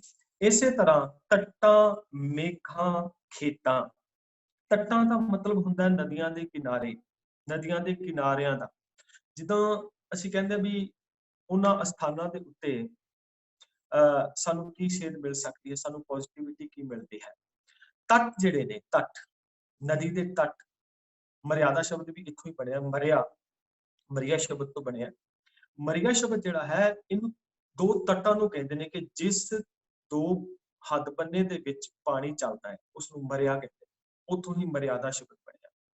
ਪਾਤਸ਼ਾਹ ਜੀ ਕਹਿੰਦੇ ਨੇ ਇਹਨਾਂ ਤੋਂ ਸੇਧ ਲੈ ਸਕਦਾ ਸੀ, ਇਹਨਾਂ ਨਦੀ ਦੇ ਕਿਨਾਰਿਆਂ ਦੇ ਉੱਤੇ ਤੂੰ ਤੀਰਥ ਕ੍ਰੀਏਟ ਕਰ ਲੈ। ਜਿੱਦਾਂ ਕਿ ਅਸੀਂ ਵੇਖਦੇ ਹੀ ਹਾਂ ਕਿ ਬਹੁਤ ਸਾਰੀਆਂ ਨਦੀਆਂ ਦੇ ਤੱਟਾਂ ਦੇ ਉੱਤੇ ਬਹੁਤ ਸਾਰੇ ਤੀਰਥ ਕ੍ਰੀਏਟ ਕਰ ਲਏ ਗਏ, ਪਰ ਪਾਤਸ਼ਾਹ ਜੀ ਕਹਿੰਦੇ ਇੱਥੇ ਤੇ ਬੇਅੰਤ ਹੀ ਨਦੀਆਂ ਨੇ, ਬੇਅੰਤ ਹੀ ਜਿਹੜੇ ਨਦੀਆਂ ਇਸ ਸੰਸਾਰ ਦੇ ਅੰਦਰ ਮੌਜੂਦ ਨੇ। ਤੂੰ ਇਸ ਤੋਂ ਇੱਕ ਸੇਧ ਲੈਣੀ ਸੀ ਕਿ ਤੂੰ ਆਪਣੀ ਲਾਈਫ ਮਰਿਆਦਾ ਦੇ ਵਿੱਚ ਰੱਖਣਾ ਸੀਗਾ, ਤੂੰ ਆਪਣੀ ਲਾਈਫ ਨੂੰ ਉਸ ਰੂਪ ਦੇ ਅੰਦਰ ਬੈਲੈਂਸ ਰੱਖਣਾ ਸੀ ਕਿ ਤੇਰਾ ਜਿਹੜਾ ਵਹਾਅ ਹੈ ਪੂਰੇ ਇੱਕ ਹੱਦ ਬੰਨੇ ਦੇ ਵਿੱਚ ਰਵੇ, ਔਰ ਤੂੰ ਕਿਸੇ ਦਾ ਨੁਕਸਾਨ ਨਾ ਕਰੇ। ਕਿਉਂਕਿ ਜਦੋਂ ਤੱਟ ਟੁੱਟਦਾ ਹੈ, ਜਦੋਂ ਉਹ ਕਿਨਾਰਾ ਟੁੱਟਦਾ ਹੈ, ਉਦੋਂ ਸਮਾਜ ਦਾ ਨੁਕਸਾਨ ਹੁੰਦਾ ਹੈ। ਇਸ ਕਰਕੇ ਸਾਨੂੰ ਪਾਤਸ਼ਾਹ ਜੀ ਸਮਝਾ ਰਹੇ ਸੀ ਕਿ ਤੇਰੀ ਲਾਈਫ ਦੇ ਅੰਦਰ ਇੱਕ ਮਰਿਆਦਾ ਹੋਵੇ, ਤੇਰੀ ਲਾਈਫ ਦੇ ਵਿੱਚ ਇੱਕ ਡਿਸਿਪਲਿਨ ਹੋਵੇ, ਉਸ ਡਿਸਿਪਲਿਨ ਦੇ ਅੰਦਰ, ਉਸ ਜ਼ਾਬਤੇ ਵਿੱਚ ਰਹਿ ਕੇ ਆਪਣੇ ਜੀਵਨ ਦਾ ਨਿਰਵਾਹ ਕਰ ਸਕੇ, ਤਾਂ ਕਿ ਤੂੰ ਕਿਸੇ ਦਾ ਨੁਕਸਾਨ ਨਾ ਕਰੇ। ਤੇਰਾ ਜੀਵਨ ਐਸਾ ਹੋਵੇ ਕਿ ਤੂੰ ਆਪਣੇ ਜੀਵਨ ਦੇ ਅੰਦਰ ਕਿਸੇ ਦਾ ਭਲਾ ਕਰੇ। ਖੇਤਾਂ, ਮੇਘਾਂ ਖੇਤਾਂ, ਇੱਥੇ ਬੇਅੰਤ ਪ੍ਰਕਾਰ ਦੇ ਮੇਘ ਮੌਜੂਦ ਨੇ, ਜਦ ਕਿ ਬੱਦਲਾਂ ਨੂੰ ਵੀ ਇੱਥੇ ਰੱਬ ਕਰਕੇ ਪੂਜਿਆ ਗਿਆ। ਪਾਤਸ਼ਾਹ ਜੀ ਕਹਿੰਦੇ ਵੀ ਇੱਥੇ ਇੱਕ ਬੱਦਲ ਨਹੀਂ, ਇੱਥੇ ਬੇਅੰਤ ਮੇਘ ਮੌਜੂਦ ਨੇ, ਇੱਥੇ ਬੇਅੰਤ ਹੀ ਖੇਤ, ਇੱਥੇ ਬੇਅੰਤ ਹੀ ਧਰਤੀਆਂ, ਖੇਤ ਮੌਜੂਦ ਨੇ। ਦੀਪਾਂ ਲੋਆਂ ਮੰਡਲਾਂ ਖੰਡਾਂ ਵਰ ਪੰਡਾਂ, ਪਾਤਸ਼ਾਹ ਜੀ ਕਹਿੰਦੇ ਨੇ, ਬਚਨ ਕਰਦੇ ਨੇ, ਇੱਥੇ ਬੇਅੰਤ ਪ੍ਰਕਾਰ ਦੇ ਦੀਪ ਮੌਜੂਦ ਨੇ। ਲੋਆਂ ਦਾ ਮਤਲਬ ਧਰਤੀਆਂ, ਅਸੰਖ ਅਗਮ ਅਸੰਖ ਲੋ, ਇੱਥੇ ਬੇਅੰਤ ਪ੍ਰਕਾਰ ਦੀਆਂ ਧਰਤੀਆਂ ਜਿਹੜੀਆਂ ਨੇ ਉਹ ਇਸ ਬ੍ਰਹਮੰਡ ਦੇ ਅੰਦਰ ਮੌਜੂਦ ਨੇ। ਪਾਤਸ਼ਾਹ ਜੀ ਕਹਿੰਦੇ ਨੇ ਤੂੰ ਧਰਤੀ ਦੀ ਬਾਤ ਕਰਦਾ ਹੈ, ਤੂੰ ਧਰਤੀ ਦੀ ਪੂਜਾ ਕਰਦਾ ਹੈ, ਪਰ ਇਸੇ ਹੀ ਬ੍ਰਹਮੰਡ ਦੇ ਅੰਦਰ ਬੇਅੰਤ ਧਰਤੀਆਂ ਮੌਜੂਦ ਨੇ।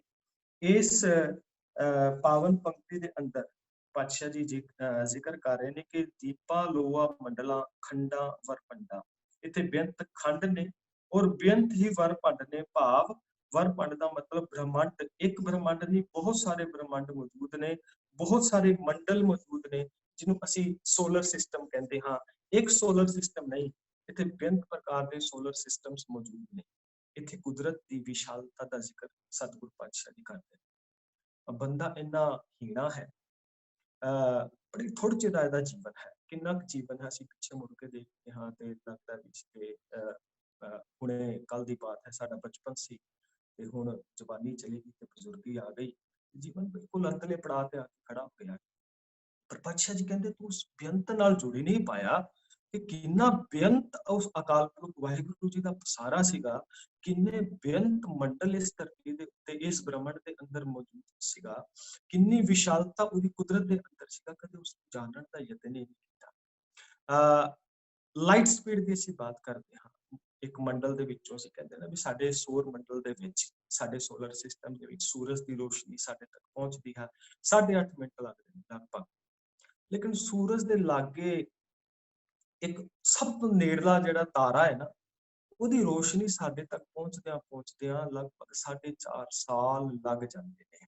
4.5 ਸਾਲ ਕਿੰਨਾ ਵਿਸ਼ਾਲ ਹੈ ਇਹ ਜਿਹੜਾ ਸਾਡਾ ਬ੍ਰਹਮੰਡ ਹੈ ਕਿ ਅਸੀਂ ਲਾਈਟ ਸਪੀਡ ਨੂੰ ਮੰਨਦੇ ਹਾਂ ਕਿ ਲਾਈਟ ਸਪੀਡ ਕਿਸ ਨੂੰ ਕਿਹਾ ਜਾਂਦਾ ਹੈ? 3 ਲੱਖ ਕਿਲੋਮੀਟਰ ਪਰ ਸੈਕਿੰਡ ਲਾਈਟ ਦੀ ਸਪੀਡ ਮੰਨੀ ਜਾਂਦੀ ਹੈ। ਔਰ 1 ਸਾਲ ਦੇ ਵਿੱਚ ਲਗਭਗ 95 ਖਰਬ ਕਿਲੋਮੀਟਰ ਲਾਈਟ ਸਪੀਡ ਜਿਹੜੀ ਹੈ ਉਹ ਇੰਨਾ ਜਿਹੜਾ ਪੈਂਡਾ ਹੈ ਉਹ ਤੈਅ ਕਰ ਸਕਦੀ ਹੈ। ਕਹਿੰਦੇ ਨੇ ਲੱਖਾਂ ਕਰੋੜਾਂ ਬਿਲੀਅਨ ਟ੍ਰਿਲੀਅਨ ਵਿਗਿਆਨੀ ਕਹਿੰਦੇ ਨੇ ਇਹਦਾ ਕੋਈ ਅੰਤ ਨਹੀਂ ਕਰ ਸਕਦੇ ਕਿ ਜੇ ਇੰਨੇ ਸਾਲ ਵੀ ਲਗਾਤਾਰ ਲਾਈਟ ਸਪੀਡ ਚੱਲਦੀ ਰਹੇ ਤੇ ਕਿਤੇ ਉਸ ਬ੍ਰਹਮੰਡਾਂ ਦਾ ਪਾਰਲਾ ਬੰਨਾ ਸਾਨੂੰ ਲੱਭ ਜਾਵੇ, ਕਹਿੰਦੇ ਐਸਾ ਨਹੀਂ ਹੋ ਸਕਦਾ। ਅਸੀਂ ਉਸ ਬ੍ਰਹਮੰਡ ਦਾ ਪਾਰ ਨਹੀਂ ਪਾ ਸਕਦੇ। ਅੱਜ ਅਸੀਂ ਇੱਕ ਦੂਜੇ ਨੂੰ ਜੱਜ ਕਰਦੇ ਹਾਂ। ਅਸਲ 'ਚ ਬੰਦਾ ਇੰਨਾ ਹੋਛਾ ਹੈ ਕਿ ਬੰਦਾ ਤੇ ਆਪਣੇ ਆਪ ਨੂੰ ਨਹੀਂ ਜਾਣਦਾ। ਉਹਨਾਂ ਬ੍ਰਹਮੰਡਾਂ ਦੀ ਬਾਤ ਜਿਹੜੀ ਗੁਰੂ ਨਾਨਕ ਮਹਾਰਾਜ ਜੀ ਉਸ ਸਮੇਂ ਦੇ ਅੰਦਰ ਕਰ ਰਹੇ ਨੇ, ਇਹਨਾਂ ਮੰਡਲਾਂ ਦੀ ਬਾਤ, ਉਹਨਾਂ ਨੂੰ ਜਾਣਨ ਦਾ ਇਹਦੇ ਕੋਲ ਕਦੋਂ ਸਮਾਂ ਹੋਵੇਗਾ? ਪਾਤਸ਼ਾਹ ਜੀ ਸਾਨੂੰ ਸਮਝਾ ਰਹੇ ਨੇ। ਦੇਖੋ ਬਾਣੀ ਦੇ ਵਿੱਚ ਨਾ ਕੁਝ ਹਵਾਲੇ ਮਿਲਦੇ ਨੇ। ਇੱਕ ਪੁਸਤਕ ਆਉਂਦੀ ਹੈ ਗ੍ਰੈਂਡ ਡਿਜ਼ਾਈਨ ਸਟੀਫਨ ਹਾਕਿੰਸ ਦੀ, ਇਹਦੇ ਵਿੱਚ ਨਾ ਥੋੜਾ ਜਿਹਾ ਜ਼ਿਕਰ ਕਰਦਾ ਹੈ। ਇਹ ਜ਼ਿਕਰ ਕਰਦਾ ਹੈ, ਕਹਿੰਦਾ ਹੈ ਕਿ ਜਦੋਂ ਮੈਂ ਉਸ ਪਸਾਰੇ ਨੂੰ ਵੇਖਦਾ ਹਾਂ ਬ੍ਰਹਮੰਡ ਕਿੱਦਾਂ ਪਨਪਦੇ ਨੇ, ਅਸੀਂ ਤੇ ਕੇਵਲ ਇੱਕ ਧਰਤੀ, ਇੱਕ ਸੋਲਰ ਸਿਸਟਮ ਨੂੰ ਜਾਣਦੇ ਹਾਂ, ਇੱਕ ਗੈਲੈਕਸੀ ਮਿਲਕੀ ਵੇ ਨੂੰ ਜਾਣਦੇ ਹਾਂ, ਬੇਅੰਤ ਗੈਲੈਕਸੀਜ਼ ਮੌਜੂਦ ਨੇ। ਪਰ ਕਹਿੰਦਾ ਉਹ ਬੇਅੰਤ ਬ੍ਰਹਮੰਡ ਵੀ ਮੌਜੂਦ ਨੇ ਜਿਹੜੇ ਪਨਪ ਰਹੇ ਨੇ ਤੇ ਖਤਮ ਹੋ ਰਹੇ ਨੇ, ਜਿਨ੍ਹਾਂ ਦੀ ਗਿਣਤੀ ਵੀ ਕੀਤੀ ਨਹੀਂ ਜਾ ਸਕਦੀ। ਉਹ ਕਹਿੰਦਾ ਇਸ ਢੰਗ ਦੇ ਨਾਲ ਤੁਸੀਂ ਵੇਖੋ, ਜਦੋਂ ਮੀਂਹ ਪੈਂਦਾ ਹੈ ਨਾ, ਬੁਲਬੁਲਾ ਪੈਦਾ ਹੁੰਦਾ ਹੈ ਔਰ ਖਤਮ ਹੋ ਜਾਂਦਾ ਹੈ। ਮੀਂਹ ਪੈਂਦਾ ਹੈ, ਇੱਕ ਬੁਲਬੁਲਾ ਥੋੜੀ ਹੁੰਦਾ ਹੈ, ਕਿੰਨੇ ਹੀ ਬੁਲਬੁਲੇ ਜਿਹੜੇ ਪੈਦਾ ਹੋ ਰਹੇ ਨੇ ਔਰ ਖਤਮ ਹੋ ਰਹੇ ਨੇ। ਕੁਝ ਛੋਟੇ ਖਤਮ ਹੋ ਜਾਂਦੇ ਨੇ, ਕੁਝ ਆਪਣਾ ਪੂਰਨ ਰੂਪ ਲੈ ਕੇ ਖਤਮ ਹੋ ਜਾਂਦੇ ਨੇ। ਉਹ ਕਹਿੰਦਾ ਬਸ ਯੂਨੀਵਰਸ ਔਰ ਬ੍ਰਹਮੰਡ ਜਿਹੜੇ ਨੇ, ਬਹੁਤ ਸਾਰੇ ਜਿਹੜੇ ਬ੍ਰਹਮੰਡ ਇਸੇ ਢੰਗ ਦੇ ਨਾਲ ਪਨਪੇ ਔਰ ਖਤਮ ਹੋ ਗਏ। ਕੁਝ ਪੂਰਨ ਰੂਪ ਦੇ ਅੰਦਰ ਆ ਜਾਂਦੇ ਨੇ, ਕੁਝ ਖਤਮ ਹੋ ਜਾਂਦੇ ਨੇ। ਕਹਿੰਦੇ ਨੇ ਕਿ ਬੁਲਬੁਲੇ ਦੀ ਨਿਆਈ ਹੈ। ਹੁਣ ਤੁਸੀਂ ਪੜ੍ਹੋ ਗੁਰਬਾਣੀ, ਜਦੋਂ ਅਸੀਂ ਗੁਰਬਾਣੀ ਪੜ੍ਹਦੇ ਹਾਂ, ਜੈਸੇ ਜਲ ਤੇ ਬੁੱਧ ਬੁਦਾ ਉਪਜੈ ਬਿਨਸੈ ਨੀਤ, ਜਗ ਰਚਨਾ ਤੈਸੇ ਰਚੀ, ਕਹੋ ਨਾਨਕ ਸੁਨ ਮੀਤ। ਪਾਤਸ਼ਾਹ ਜੀ ਨੇ ਸਾਨੂੰ ਹਵਾਲੇ ਦਿੱਤੇ ਨੇ ਕਿ ਇਸ ਢੰਗ ਦੇ ਨਾਲ ਇਹ ਇਨਫਲੇਸ਼ਨ ਜਿਹੜੀ ਥਿਊਰੀ ਹੈ ਜਾਂ ਕੁਆਂਟਮ ਜਿਹੜੀ ਫਿਜ਼ਿਕਸ ਦੀ ਅੱਜ ਬਾਤ ਹੋ ਰਹੀ ਹੈ, ਇਹ ਗੱਲ ਨਹੀਂ। ਪਾਤਸ਼ਾਹ ਜੀ ਕਹਿੰਦੇ ਨੇ ਕਿ ਉਸ ਕਰਤੇ ਦੀ ਕੁਦਰਤ ਦਾ ਪਾਰਲਾ ਬੰਨਾ ਨਹੀਂ ਪਾਇਆ ਜਾ ਸਕਦਾ, ਨਹੀਂ ਜਾਣਿਆ ਜਾ ਸਕਦਾ ਕਿਵੇਂ ਰਚੀ ਕਿਵੇਂ ਨਹੀਂ। ਪਰ ਤੂੰ ਉਸ ਪਸਾਰੇ ਨੂੰ ਵੇਖ ਕੇ ਆਤਮ ਵਿਸਮਾਦਿਤ ਤੇ ਹੋ, ਉਸ ਪਸਾਰੇ ਨੂੰ ਵੇਖ ਕੇ ਤੇਰੇ ਅੰਦਰ ਵਾਹ, ਉਹ ਅਕਾਲ ਪੁਰਖ ਵਾਹਿਗੁਰੂ ਜੀ ਕੁਦਰਤ ਨੂੰ ਵੇਖ ਕੇ ਤੇਰੇ ਅੰਦਰ ਸਿਜਦਾ ਤੇ ਆਵੇ, ਤੂੰ ਸ਼ੀਸ਼ ਤੇ ਝੁਕਾਵੇਂ ਔਰ ਤੈਨੂੰ ਉਸ ਵਿਸ਼ਾਲਤਾ ਦੇ ਵਿੱਚੋਂ ਆਪਣੀ ਤੁਛਤਾ ਦਾ ਅਹਿਸਾਸ ਹੋਏਗਾ, ਆਪਣੇ ਛੋਟੇਪਣ ਦਾ ਅਹਿਸਾਸ ਹੋਏਗਾ। ਔਰ ਕਿਤੇ ਨਾ ਕਿਤੇ ਤੂੰ ਉਸ ਹਉਮੈ, ਉਸ ਹੰਕਾਰ ਵਿੱਚੋਂ ਨਿਕਲ ਕੇ ਇਸ ਨੇਚਰ ਦੇ ਨਾਲ ਜੁੜ ਪਾਏਗਾ। ਗੁਰੂ ਪਾਤਸ਼ਾਹ ਜੀ ਸਾਨੂੰ ਇੱਥੇ ਲੈ ਕੇ ਜਾਣਾ ਚਾਹ ਰਹੇ। ਗੈਲੈਕਸੀਜ਼ ਦੀ ਬਾਤ ਜੇ ਅਸੀਂ ਕਰੀਏ, ਸਕੂਬਾ 1997 ਦੇ ਵਿੱਚ ਉਸਨੇ ਗੈਲੈਕਸੀਆਂ ਲੱਭੀਆਂ 6, ਉਸ ਤੋਂ ਪਹਿਲਾਂ ਹਬਲ ਨੇ ਲੱਭੀਆਂ ਸੀ। ਉਹ ਕਹਿੰਦੇ ਵੀ ਗੈਲੈਕਸੀਆਂ ਦਾ ਰੂਪ ਅਲੱਗ ਹੈ, ਰੇਖ ਅਲੱਗ ਹੈ, ਆਕਾਰ ਅਲੱਗ ਹੈ, ਰੰਗ ਅਲੱਗ ਨੇ, ਬੇਅੰਤ ਪ੍ਰਕਾਰ ਦੀਆਂ ਗੈਲੈਕਸੀਆਂ ਹੋਰ ਲੱਭੀਆਂ ਗਈਆਂ। ਲੇਕਿਨ ਕਹਿੰਦੇ ਨੇ ਕਿ ਇਹ 1 6 7 ਹੀ ਨਹੀਂ, ਇੱਥੇ ਤੇ ਬਿਲੀਅਨ ਟ੍ਰਿਲੀਅਨ ਗੈਲੈਕਸੀਜ਼ ਹੋਰ ਨੇ ਜਿੱਥੇ ਉਸ ਅਕਾਲ ਵਾਹਿਗੁਰੂ ਜੀ ਦਾ ਜੀਵਨ ਹੋਂਦ ਵਿੱਚ ਹੋ ਸਕਦਾ ਹੈ।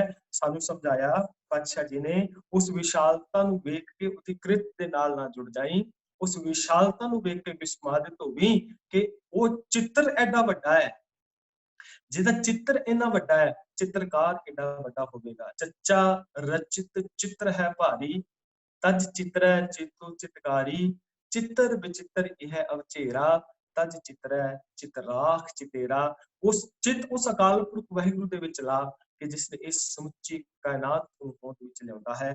ਇੰਨਾ ਵੱਡਾ ਉਹ ਅਕਾਲ ਪੁਰਖ ਮੌਜੂਦ ਹੈ। ਇਸ ਤੋਂ ਬਾਅਦ ਪਾਤਸ਼ਾਹ ਜੀ ਜ਼ਿਕਰ ਕਰਦੇ ਨੇ, ਅੰਡਜ ਜੇਰਜ ਸੇਧ ਉਤਪੁਝਾਂ ਖਾਣੀ ਸੇਧ ਜਾਂ। ਇੱਥੇ ਬੇਅੰਤ ਪ੍ਰਕਾਰ ਦੇ ਜੀਵ ਮੌਜੂਦ ਨੇ ਜਿਹੜੇ ਅੰਡਿਆਂ ਤੋਂ ਨਿਕਲਦੇ ਨੇ, ਜਿਹੜੇ ਜੇਰ ਤੋਂ ਪੈਦਾ ਹੁੰਦੇ ਨੇ, ਪਸ਼ੂ ਮਨੁੱਖ ਆਦਿ ਤੋਂ, ਜਿਹੜੇ ਉਤਪੁਜ ਤੋਂ ਪੈਦਾ ਹੁੰਦੇ ਨੇ, ਭਾਵ ਜਿੱਦਾਂ ਕਿ ਧਰਤੀ ਦੇ ਵਿੱਚੋਂ ਬਨਸਪਤੀ ਪੈਦਾ ਹੁੰਦੀ ਹੈ, ਔਰ ਜਿਹੜੇ ਸੇਤਸ ਤੋਂ ਪੈਦਾ ਹੁੰਦੇ ਨੇ, ਭਾਵ ਜਿਹੜੇ ਪਸੀਨਾ ਤੋਂ ਪੈਦਾ ਹੁੰਦੇ ਨੇ। ਪਰ ਪਾਤਸ਼ਾਹ ਜੀ ਨਾਲ ਹੀ ਇਹ ਸਮਝਾ ਦਿੰਦੇ ਨੇ ਕਿ ਕੇਵਲ ਇਹ ਚਾਰ ਖਾਣੀਆਂ ਹੀ ਨਹੀਂ, ਕੇਤੀਆਂ ਖਾਣੀ, ਕੇਤੀਆਂ ਬਾਣੀਆਂ ਤੇ ਬੇਅੰਤ ਖਾਣੀਆਂ ਮੌਜੂਦ ਨੇ। ਪਿੱਛੇ ਜੇ ਕੋਈ ਰੁੱਖ ਮਿਲਿਆ ਨਾ, ਤੇ ਵਿਗਿਆਨਿਕ ਉਹਨੂੰ ਕਹਿੰਦੇ ਕਿ ਇਹ ਕੋਈ ਜੀਵ ਹੈ, ਨਾ ਤੂੰ ਜੀਵਾਂ ਦੀ ਸ਼੍ਰੇਣੀ ਵਿੱਚ ਆ ਰਿਹਾ ਸੀ ਤੇ ਨਾ ਉਹ ਰੁੱਖ ਦੀ ਸ਼੍ਰੇਣੀ ਵਿੱਚ ਆ ਰਿਹਾ ਸੀ। ਉਹ ਕਹਿੰਦੇ ਵੀ ਇਹਨੂੰ ਕਿਹੜੀ ਸ਼੍ਰੇਣੀ ਵਿੱਚ ਰੱਖੋਗੇ ਹੁਣ, ਇਹ ਉਹਨਾਂ ਚਾਰਾਂ ਸ਼੍ਰੇਣੀਆਂ ਦੇ ਵਿੱਚ ਨਹੀਂ। ਇੱਥੋਂ ਪਤਾ ਲੱਗਦਾ ਹੈ ਕਿ ਪਾਤਸ਼ਾਹ ਜੀ ਕੇਤੀਆਂ ਖਾਣੀ, ਕੇਤੀਆਂ ਬਾਣੀ ਦੀ ਬਾਤ ਕਰਦੇ ਨੇ। ਸੋ ਮਿਤ ਜਾਣੈ ਨਾਨਕਾ ਸਰਾ ਮੇਰਾ ਜਨਤਾ, ਇਹਦੀ ਮਿਤ ਉਹ ਅਕਾਲ ਪੁਰਖ ਵਾਹਿਗੁਰੂ ਜੀ ਗੁਰੂ ਨਾਨਕ ਮਹਾਰਾਜ ਜੀ ਬਚਨ ਕਰਦੇ ਨੇ, ਜਿਹੜੇ ਸਰਾ ਮੇਰਾ ਜਨਤਾ, ਸਰੋਵਰਾਂ ਦੀ, ਮੇਰਾ ਦਾ ਮਤਲਬ ਪਰਬਤ, ਜਨਤਾ ਦਾ ਮਤਲਬ ਜੀਵ ਜੰਤ। ਇਸ ਧਰਤੀ ਤੇ ਇੰਨੇ ਜੀਵ ਜੰਤ ਮੌਜੂਦ ਨੇ ਜਿਸ ਜੀਵ ਜਨਤਾ ਦੀ ਗਿਣਤੀ ਮਿਣਤੀ ਦਾ ਅੰਦਾਜ਼ਾ ਵੀ ਲਾਇਆ ਨਹੀਂ ਜਾ ਸਕਦਾ। ਜਿਸ ਨੂੰ ਸਮਝਣਾ ਹੋਵੇ ਨਾ, ਹੁਣ ਜਿਵੇਂ ਮੀਂਹ ਪੈਂਦਾ, ਪੁਰਾਤਨ ਸਮਿਆਂ ਦੇ ਵਿੱਚ ਬੋਰੀ ਪਈ ਹੁੰਦੀ ਸੀ ਘਰਾਂ ਦੇ ਬਾਹਰ, ਘਰਾਂ ਦੇ ਬਾਹਰ ਮੀਂਹ ਪੈ ਜਾਂਦਾ ਸੀ ਇੱਕ ਦਿਨ, 2 ਦਿਨ ਬਾਅਦ ਤੇ ਬੋਰੀ ਨੂੰ ਚੁੱਕਿਆ ਜਾਂਦਾ ਸੀ, ਥੱਲੇ ਜਿਹੜੇ ਨੇ ਕ੍ਰਿਮ, ਥੱਲੇ ਕੀੜੇ ਮਿਲਦੇ ਸੀ। ਕੌਣ ਪੈਦਾ ਕਰ ਗਿਆ? ਬੇਅੰਤ ਪ੍ਰਕਾਰ ਦੇ ਜੀਵ ਜੰਤ ਇਸ ਧਰਤੀ ਦੇ ਵਿੱਚ ਹੀ ਮੌਜੂਦ। ਪਾਤਸ਼ਾਹ ਜੀ ਕਹਿੰਦੇ ਨੇ ਜਿਨ੍ਹਾਂ ਦੀ ਗਿਣਤੀ ਮਿਣਤੀ ਨਹੀਂ ਕੀਤੀ ਜਾ ਸਕਦੀ। ਇਸ ਕਰਕੇ ਉਸ ਕਰਤੇ ਦੀ ਕਰਤੇ ਕੁਦਰਤੀ ਮੁਸ਼ਤਾਕ ਉਸ ਅਕਾਲ ਪੁਰਖ ਵਾਹਿਗੁਰੂ ਜੀ ਤੇ ਬਲਿਹਾਰ ਜਾ, ਖਾਕ ਨੂਰ ਕਰਦੰ ਆਲਮ ਦੁਨਿਆਏ, ਜਿਸਨੇ ਖਾਕ ਵਿੱਚੋਂ, ਮਿੱਟੀ ਵਿੱਚੋਂ ਜੀ ਜੰਤ ਪੈਦਾ ਕਰਕੇ ਉਹਨਾਂ ਦੇ ਵਿੱਚੋਂ ਜੀ ਜਾਨ ਪਾ ਦਿੱਤੀ। ਹੁਣ ਪਾਤਸ਼ਾਹ ਜੀ ਕਹਿੰਦੇ ਨੇ ਜੇ ਇੰਨੇ ਜੀ ਜੰਤ ਨੇ, ਨਾਨਕ ਜੰਤ ਉਪਾਏ ਕਹਿ ਸੰਭਾਲੇ ਸਭਨਾ, ਜਿਨ ਕਰਤੈ ਕਰਨਾ ਕੀਆ ਚਿੰਤਾ ਭੇ ਕਰਨੀ ਤਾਂ। ਕਹਿੰਦੇ ਨੇ ਇੰਨੇ ਜੀ ਜੰਤ ਉਪਾਅ ਪੈਦਾ ਕਰ ਦਿੱਤੇ, ਹੁਣ ਉਹਦੀ ਸੰਭਾਲ ਕੌਣ ਕਰੇ, ਉਹਨਾਂ ਦੀ ਪ੍ਰਤਪਾਲਨਾ ਕੌਣ ਕਰੇ? ਹੁਣ ਪਾਤਸ਼ਾਹ ਜੀ ਇੱਥੇ ਸਾਨੂੰ ਸਮਝਾ ਰਹੇ ਨੇ ਕਿ ਉਹ ਜੀ ਜਨਤਾ ਨੂੰ ਸੰਭਾਲਣ ਦੇ ਵਾਸਤੇ ਵਾਹਿਗੁਰੂ ਜੀ ਨੇ ਆਪ ਸਿਸਟਮ ਬਣਾਇਆ ਹੈ। ਕੁਦਰਤ ਨੇ ਆਪ ਉਹਨਾਂ ਦਾ ਆਹਾਰ ਪੈਦਾ ਕੀਤਾ ਹੈ। ਜੀਆਂ ਕਾ ਆਹਾਰ ਜੀ ਖਾਣਾ ਇਹ ਕਰੇ, ਵਿੱਚ ਉਪਾਏ ਸਾਇਰਾ ਤਿਨਾ ਪੀ ਰੋਜੀ ਦੇ। ਅਸੀਂ ਆਪਣੀ ਰੋਜੀ ਦੀ ਚਿੰਤਾ ਸਾਨੂੰ ਬਹੁਤ ਜ਼ਿਆਦਾ ਹੋ ਜਾਂਦੀ। ਮਨੁੱਖ ਹੈ ਨਾ ਜਿਹੜਾ ਸਭ ਤੋਂ ਵੱਧ ਚਿੰਤਾਵਾਂ ਕਰਦਾ ਹੈ, ਸਭ ਤੋਂ ਵੱਧ ਚਿੰਤਾਤੁਰ ਮਨੁੱਖ ਰਹਿੰਦਾ ਹੈ। ਹੁਣ ਉਹ ਜਿਹੜਾ ਮਨੁੱਖ ਹੈ ਉਹ ਆਪਣੀ ਰੋਜੀ ਕਰਕੇ ਚਿੰਤਾਤੁਰ ਰਹਿੰਦਾ ਹੈ। ਪਰ ਤੁਸੀਂ ਝਾਤ ਮਾਰੋ, ਕਦੇ ਜਿਹੜਾ ਜੀ ਜੰਤ ਹੈ ਇਹਨਾਂ ਨੂੰ ਰੋਜੀ ਪਹੁੰਚਾਉਣ ਵਾਸਤੇ ਵਾਹਿਗੁਰੂ ਨੇ, ਕੁਦਰਤ ਨੇ ਕਿਸ ਰੂਪ ਦੇ ਅੰਦਰ ਉਹਨਾਂ ਦੀ ਰੋਜੀ ਪੈਦਾ ਕਰ ਦਿੱਤੀ ਕਿ ਸੈਂਕੜੇ ਧਰਤੀ ਦੇ ਸੈਂਕੜੇ ਕਿਲੋਮੀਟਰ ਥੱਲੇ ਸਟ੍ਰੈਟੋਲਾਈਟ ਦਾ ਸਟ੍ਰੈਟੀਫਾਈਡ ਨਾਮ ਦਾ ਇੱਕ ਪੱਥਰ ਮਿਲਦਾ ਹੈ, ਜਿਹਦੇ ਵਿੱਚ ਜੀ ਇੱਕ ਬੈਕਟੀਰੀਆ ਮਿਲਦਾ ਹੈ। ਉਸ ਬੈਕਟੀਰੀਆ ਦੇ ਵਾਸਤੇ ਸੈਂਕੜੇ ਕਿਲੋਮੀਟਰ ਧਰਤੀ ਦੇ ਥੱਲੇ ਉਹਦੇ ਵਾਸਤੇ ਇੱਕ ਤਰਲ ਮੌਜੂਦ ਹੈ। ਉੱਥੇ ਉਹ ਤਰਲ ਨੂੰ ਲੈ ਕੇ ਆਹਾਰ ਕਰਕੇ ਉਹਦਾ ਜਿਹੜਾ ਰਿਜ਼ਕ ਹੈ ਉਹ ਚੱਲਦਾ ਹੈ। ਮੰਨਿਆ ਜਾਂਦਾ ਸੀ ਵੀ ਜਿਹੜੇ ਸਮੁੰਦਰ ਦੇ ਵਿੱਚ ਜੀ ਨੇ ਇੱਕ ਦੂਜੇ ਨੂੰ ਖਾ ਲੈਂਦੇ ਨੇ। ਸਮੁੰਦਰ ਦੇ ਤਲ ਦੇ ਥੱਲੇ ਜਿੱਥੇ ਸੂਰਜ ਦੀ ਰੋਸ਼ਨੀ ਨਹੀਂ ਜਾਂਦੀ, ਉੱਥੇ ਖੁਰਾਕ ਦਾ ਅਰੇਂਜ ਕਿਵੇਂ ਹੁੰਦਾ ਹੋਵੇਗਾ? ਕਹਿੰਦੇ ਜਦੋਂ ਵੇਲ ਮੱਛੀ, ਜਿਹੜੀ ਵੱਡੀ ਮੱਛੀ ਮਰਦੀ ਹੈ, ਇਸ ਨੂੰ ਬਾਕੀ ਦੇ ਜਿਹੜੇ ਜੀਵ ਜੰਤ ਖਾ ਜਾਂਦੇ ਨੇ। ਜਦੋਂ ਧਰਤੀ ਦੇ ਉਸ ਸਮੁੰਦਰ ਦੇ ਤਲ ਤੱਕ ਪਹੁੰਚਦੀ ਹੈ ਜਿੱਥੇ ਸੂਰਜ ਦੀ ਰੋਸ਼ਨੀ ਨਹੀਂ ਜਾਂਦੀ, ਉੱਥੇ ਤੱਕ ਪਹੁੰਚਦੀ ਹੈ ਨਾ ਜਦੋਂ, ਤੇ ਉੱਥੇ ਉਹਨਾਂ ਜੀਆਂ ਦਾ ਖੁਰਾਕ ਦਾ ਉਹ ਆਹਾਰ ਬਣਦੀ ਹੈ। ਜੀਆਂ ਕਾ ਆਹਾਰ ਜੀ ਵਿੱਚ ਉਪਾਏ ਸਾਇਰਾ ਤਿਨਾ ਪੀ ਰੋਜੀ ਤੇ। ਏਦਾਂ ਸਮਝ ਲਓ ਕਿ ਜਿਹੜੇ ਧਰਤੀ ਤੇ ਉਸ ਸਮੁੰਦਰ ਦੇ ਤਲ ਦੇ ਉੱਤੇ ਜਿੱਥੇ ਰੋਸ਼ਨੀ ਵੀ ਨਹੀਂ ਜਾ ਰਹੀ, ਜਿੱਥੇ ਜੀ ਅੰਨੇ ਨੇ, ਉਹਨਾਂ ਦੇ ਉੱਤੇ ਰਿਜ਼ਕ ਦੀ ਇੱਕ ਬਾਰਿਸ਼ ਹੁੰਦੀ ਹੈ, ਉਹਨਾਂ ਦੇ ਉੱਤੇ ਸਾਰੇ ਸਮੁੰਦਰ ਦਾ ਰਿਜ਼ਕ ਜਿਹੜਾ ਹੈ ਉਸ ਤਲ ਦੇ ਉੱਤੇ ਜਾ ਕੇ ਉਹਨਾਂ ਉੱਤੇ ਰਿਜ਼ਕ ਦਾ ਮੀਂਹ ਪਾ ਰਿਹਾ ਹੈ। ਬੰਦੇ ਨਾਲ ਵੀ ਇਹ ਸੀ, ਪਰ ਬੰਦੇ ਨੇ ਕੀ ਕੀਤਾ? ਬੰਦਾ ਇੱਕ ਨਾ ਸ਼ਾਹੂਕਾਰ ਸੀ ਤੇ ਉਸਨੇ ਆਪਣਾ ਲੇਖਾ ਜੋਖਾ ਕਰਾਇਆ। ਉਹ ਕਹਿੰਦਾ ਵੀ ਮੇਰਾ ਲੇਖਾ ਜੋਖਾ ਕਰੋ ਸਾਰਾ ਦਾ ਸਾਰਾ, ਮੇਰੇ ਕੋਲ ਕਿੰਨੀ ਪ੍ਰਾਪਰਟੀ ਹੈ, ਕਿੰਨੀ ਜਾਇਦਾਦ ਹੈ। ਤੇ ਜਦੋਂ ਉਹਦਾ ਲੇਖਾ ਜੋਖਾ ਕੀਤਾ ਗਿਆ ਉਹਦੀ ਪ੍ਰਾਪਰਟੀ ਦਾ, ਤੇ ਇਹ ਕਹਿੰਦਾ ਵੀ ਮੇਰੇ ਕੋਲ ਨਾ 11 ਪੁਸ਼ਤਾਂ ਜਿਹੜੀਆਂ ਨੇ ਉਹ ਬਹਿ ਕੇ ਖਾ ਸਕਦੀਆਂ ਨੇ। ਉਹਦੇ ਮੁਨਸ਼ੀ ਨੇ ਦੱਸਿਆ ਵੀ ਤੇਰੀ 11 ਪੁਸ਼ਤਾਂ ਬਹਿ ਕੇ ਖਾ ਸਕਦੀਆਂ ਨੇ। ਮੱਥੇ ਤੇ ਹੱਥ ਮਾਰਿਆ ਤੇ ਚਿੰਤਾ ਦੂਰ ਹੋ ਗਿਆ। ਕਹਿੰਦਾ ਵੀ ਮੇਰੀ 12ਵੀਂ ਪੁਸ਼ਤ ਜਿਹੜੀ ਹੈ ਉਹ ਕੀ ਕਰੇਗੀ? ਹੁਣ ਚਿੰਤਾ ਉਹਦੀ ਹੋ ਗਈ। ਇਹ ਬੰਦੇ ਦੀ ਫਿਤਰਤ ਹੈ ਕਿ ਚਿੰਤਾ ਇਹ ਬੇਲੋੜੀ ਕਰਦਾ ਹੈ। ਹੁਣ 12ਵੀਂ ਪੁਸ਼ਤ ਦੀ ਚਿੰਤਾ ਹੋ ਗਈ, ਜਦ ਕਿ ਇਸੇ ਧਰਤੀ ਤੇ ਅਸੀਂ ਐਸੇ ਬਹੁਤ ਸਾਰੇ ਮਜ਼ਦੂਰ ਦੇਖ ਲੈਂਦੇ ਆ ਜਿਹੜੇ ਕਿ ਦਿਹਾੜੀ ਕਰਕੇ ਲਿਆਉਂਦੇ ਨੇ, ਕੇਵਲ ਰਾਤ ਦੀ ਰੋਟੀ ਦਾ ਇੰਤਜ਼ਾਮ ਹੈ, ਲੇਕਿਨ ਆਪਣੇ ਪਰਿਵਾਰ ਵਿੱਚ ਬਹਿ ਕੇ, ਟੱਬਰ ਵਿੱਚ ਬਹਿ ਕੇ ਬੜੇ ਪਿਆਰ ਨਾਲ ਉਹ ਪ੍ਰਸ਼ਾਦਾ ਛਕਦੇ ਨੇ ਤੇ ਬੜੇ ਆਨੰਦ ਦੇ ਨਾਲ ਆਪਣਾ ਜੀਵਨ ਬਤੀਤ ਕਰਦੇ ਨੇ। ਇਸੇ ਧਰਤੀ ਦੇ ਉੱਤੇ ਅਸੀਂ ਆਪਣੀ ਇੱਕ ਐਸੀ ਸੋਚ ਪੈਦਾ ਕਰ ਲਈ ਜਿਹਦੇ ਕਰਕੇ ਅਸੀਂ ਅੱਜ ਰਿਜ਼ਕ ਦੀ ਚਿੰਤਾ ਕਰ ਰਹੇ ਹਾਂ। ਹੁਣ ਸਵਾਲ ਪੈਦਾ ਹੋਏਗਾ ਵੀ ਬਹੁਤ ਸਾਰੇ ਦੇਸ਼, ਇਹਨਾਂ ਦੇ ਕੋਲ ਖਾਣ ਵਾਸਤੇ ਬਹੁਤ ਸਾਰੇ ਪਦਾਰਥ, ਇਹਦੇ ਵਿੱਚ ਰੱਬ ਦਾ ਦੋਸ਼ ਨਹੀਂ ਕਿ ਜੇ ਅਫਰੀਕਾ ਦੇ ਅੰਦਰ ਬਹੁਤ ਸਾਰੇ ਦੇਸ਼ ਗਰੀਬ ਨੇ, ਉੱਥੋਂ ਦੇ ਬੱਚੇ ਮਰਾਸਮਸ ਪੈਦਾ ਹੁੰਦੇ ਨੇ, ਜਿਹੜੇ ਉੱਥੋਂ ਦੇ ਬੱਚੇ ਕੁਪੋਸ਼ਿਤ ਪੈਦਾ ਹੁੰਦੇ ਨੇ ਔਰ ਉਹਨਾਂ ਬੱਚਿਆਂ ਨੂੰ ਆਹਾਰ ਨਹੀਂ ਮਿਲਦਾ, ਇੱਥੇ ਬੰਦੇ ਦਾ ਕਸੂਰ ਹੈ ਕਿ ਇਸਨੇ ਕਾਣੀ ਵੰਡ ਕੀਤੀ, ਇਸਨੇ ਅਸਾਮੀ ਵੰਡ ਕੀਤੀ।